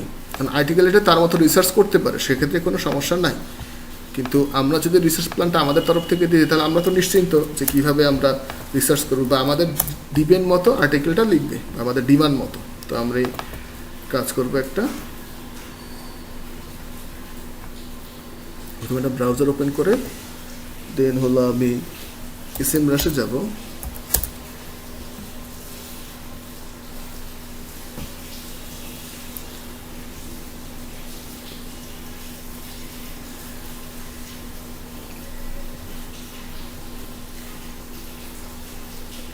এসএমরাশে গিয়ে আমি এসইও কন্টেন্ট টেমপ্লেট এখানে ক্লিক, এটা ওপেনে ব্যাকগ্রাউন্ড দেবো, আর টপিক রিসার্চ, তো এই দুটো ওপেন করবো। দেন আমরা এইখান থেকে আমাদের এই চিপ ফ্লাইটস ফ্রম শিকাগো এটা আমরা নিয়ে এখানে সার্চ করব, ইউনাইটেড স্টেট থাকবে, এবং এইখানে দেখেন এটা আমরা অলরেডি লিখেছিলাম, এটা কন্টেন্ট টেমপ্লেট। তো এটা আমরা ক্লিক করব, ভিউ এসইও টেমপ্লেট। ওকে, দেখেন আমরা যখন এখানে কিওয়ার্ড লিখে সার্চ করছি, তখন এই দেখেন আমাদের সাজেস্ট করছে যে কী কী দরকার, কারা টপ 10-এর মধ্যে মানে এসিআরপিতে আছে। দেন হলো কী কী এলএসআই কিওয়ার্ড আমরা অ্যাড করবো এখানে, search engine, cheap flights from Tampa, find cheap flights. Okay, then হলো আমরা কি আমাদের ব্যাকলিঙ্ক কোথা থেকে নিয়ে গেছে, এবং আমাদের আর্টিকেল রিডেবিলিটি কত হতে হবে 50, আর্টিকেল টেক্সট লেন্থ কত হবে 973। তো আমরা এরকম একটা মনে করেন আমরা একটা শিট নিব, এখানে তো অনেকগুলো শিট আছে, একটা শিট নিলাম। তো শিট নিয়ে এখানে লিখব যে টপিক, দেন হলো আমরা লিখব কিওয়ার্ডস, দেন আমরা লিখব হলো যে আমাদের FAQ, sorry article readability minimum কত হতে হবে। দেন আমরা কি লিখব, লেন্থ, আর্টিকেল লেন্থ,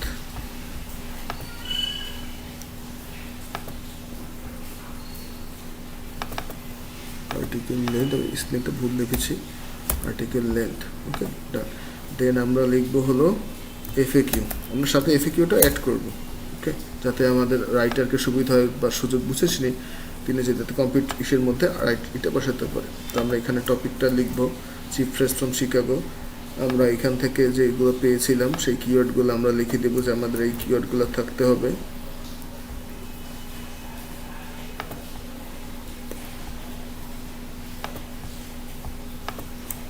রাখবো। দেন এখান থেকে আমরা কিছু কিওয়ার্ড পেয়েছি, সার্চ ইঞ্জিন, এগুলো আমরা নিব। এখানে এই টপিকে অনেকগুলো কম দেখাচ্ছে, বাট নর্মালি এখানে অনেক বেশি কিওয়ার্ড দেখায়। ওকে, দেন আমরা এটা নিয়ে এখানে আরও কিছু কিওয়ার্ড অ্যাড করে দেব। ডান। দেন আর্টিকেল রিডেবিলিটি আমাদের এখানে কত বলছিল, 50% 50% না 60 করে দেবো, তো আমরা কম্পিটিটর থেকে আর একটু আগাই থাকি। দেন আমাদের আর্টিকেল লেন্থ ছিল 973, আমরা এটা 1000 লিখবো, যাতে একটু আগাই থাকা যায় ওদের থেকে, 1000 ওয়ার্ডস। ওকে, এখন আমরা আসি এফএকিউতে, কিছু এফএকিউ অ্যাড করব। এফএকিউতে আসলে একটা ওয়েবসাইটে এফএকিউটা অনেক গুরুত্বপূর্ণ ভূমিকা পালন করে, ইনফরমেটিভ করে এফএকিউ আর্টিকেলটাকে, এটা অ্যাড করতে পারলে ভালোই হয় আসলে। দেখেন এখানে আমাদের টপিক রিসার্চে যখন আমরা টপিক রিসার্চ করলাম, তখন আমাদের হলো এখান থেকে এই এসএমআরএসে কিছু টপ কোশ্চেন, গুগলে কোন 10টা কোশ্চেন বেশি লিখে সার্চ করে, সেই 10টা কোশ্চেন আমাদের এখানে দিয়েছে। তো আমরা সেই 10টা কোশ্চেন নিব এবং তার মধ্যে যেটা ভ্যালুয়েবল সেটা আমরা নিব। আচ্ছা, ঝামেলা হচ্ছে কপি করতে। ওকে, আমি কপি করলাম, পেস্ট করে দেখি, একটু পরে দেখি কোন 10টা ভালো। How to get cheap flights from Chicago to Los Angeles, okay এটা আমরা নিব। What is the best way to arrive Chicago to, okay এটা আমরা নিব। Why did not South East airlines fly to Chicago O'Hare, okay এটা আমরা নিব। How can I get cheap flights from Chicago, এটা আমরা নিব। Then how to get cheap flights to Atlanta, যেহেতু আমাদের এটা কিওয়ার্ড না, যেহেতু আমাদের এটা মানে শিকাগোর সাথে নয়, তো আমরা এটা বাদ দিয়ে দেবো। How to get cheap flights from Chicago to, হ্যাঁ এটা আমরা নিব। How to get cheap flights to Chicago, আচ্ছা এটা আমার দরকার নেই, এটা আমরা বাদ দিয়ে দিই। What are the best flight booking hacks, okay এটা আমরা নিব না, এটা আসলে এফএকিউর মধ্যে পড়ে না। Why are there no different flights between SF1 LGA, what is the flight time from Chicago and Las Vegas, okay আমরা এই কয়টা প্রশ্ন দিলাম আর্টিকেলটাকে আরেকটু ইনফরমেটিভ করার জন্য। আমরা কপি করলাম, দেন আমরা এখানে এফএকিউ সেক্টরে পেস্ট করে দিলাম। ওকে, আমাদের পেস্ট করা হয়ে গেছে। আমরা এটাকে একটু সুন্দর দেখানোর জন্য এখন এটাকে একটু কালার করে দিব, হলুদ কালার করে দিলাম। এবার এইরকম একটা আমরা টপিক থাকবে বা এরকম কিওয়ার্ড রিসার্চ থেকে আমরা এরকম কিওয়ার্ড আলাদা করে দিব, আর্টিকেল রিডেবিলিটি সেট করব, লেন্থ সেট করবো এবং এফএকিউগুলো সেট করে আমরা আর্টিকেল রাইটারকে দিয়ে দেবো যে এগুলো তুমি আমাদের লিখে তুমি আমাকে এই কিওয়ার্ডটা প্রোভাইড করবে। ওকে, দেন আমরা হলো সেই যখন আর্টিকেল রাইটার আমাদের যখন এটা প্রোভাইড করবে আর্টিকেল, আমরা ধরেন আমরা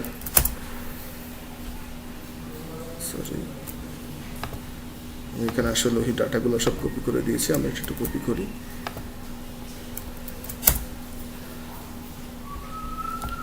একটা আর্টিকেল ওপেন করে নেই, একটু নিচ থেকে নেই।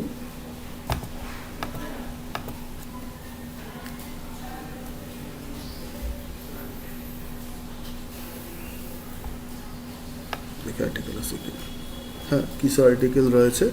আচ্ছা আমরা এতটুকু কপি করি, বেশি না, আমরা এতটুকু কপি করলাম। ধরেন আমাদের আর্টিকেল রাইটার এই আর্টিকেলটা আমাদের লিখে দিল যে ভাই এই আমি আর্টিকেলটা লিখছি। এখন আমরা এটা চেক করবো কীভাবে সে এত কিছু ঠিক মতো করছে কিনা বা সব ঠিক আছে কিনা। তো তার জন্য আমরা এই এসইও কন্টেন্ট টেমপ্লেটে দেখেন এইখানে real time content check time একটা অপশন আছে, এখানে ক্লিক করব। ক্লিক করে আমি এই আর্টিকেলটা পেস্ট করব। দেখেন আর্টিকেল পেস্ট করবো, দেখেন এখানে কত দেখাচ্ছে পুর। এক হলো আর্টিকেল লেন্থ হতো আর এসইওতে কী কী টার্গেট কিওয়ার্ড ছিল সেগুলো কি ফিল আপ করতে পারছে, হ্যাঁ একটা ফিল আপ করছে। তার জন্য আসলে আমাদের এখানে পোর্ট দেখাইছে। তো এইভাবে আমরা আর্টিকেলটাকে চেক করব যে এখানে যত স্কোর মোটামুটি আসবে ততই ভালো। তবে স্ট্যান্ডার্ড স্কোর হলো 6.5 থেকে 7, 7.5, 8 খুব বেস্ট স্কোর। এরকম করে আমরা আর্টিকেলটা চেক করবো রাইট থেকে। ওকে, তো এই হলো আমাদের কন্টেন্ট প্ল্যান আজকের আমাদের ক্লাসের যা যা সিলেবাসে ছিল, যে কি রিসার্চ সাইডের কিওয়ার্ড রিসার্চ কীভাবে করতে হয়, কিওয়ার্ড ম্যাট্রিক্স কী এবং টাইটেল এসইও কী, এগুলো কীভাবে কাজ করে, কন্টেন্ট প্ল্যান কীভাবে রাইটারকে দিতে হবে। তো নেক্সট ক্লাসে আমরা শিখবো কীভাবে গুগল ট্রেন্ডসটা দিয়ে কীভাবে কিওয়ার্ড ডাটা অ্যানালাইসিস করব এবং কম্পিউটার অ্যানালাইসিস। ওকে, আজকের ভিডিও এই পর্যন্ত শেষ করছি, ভালো থাকবেন।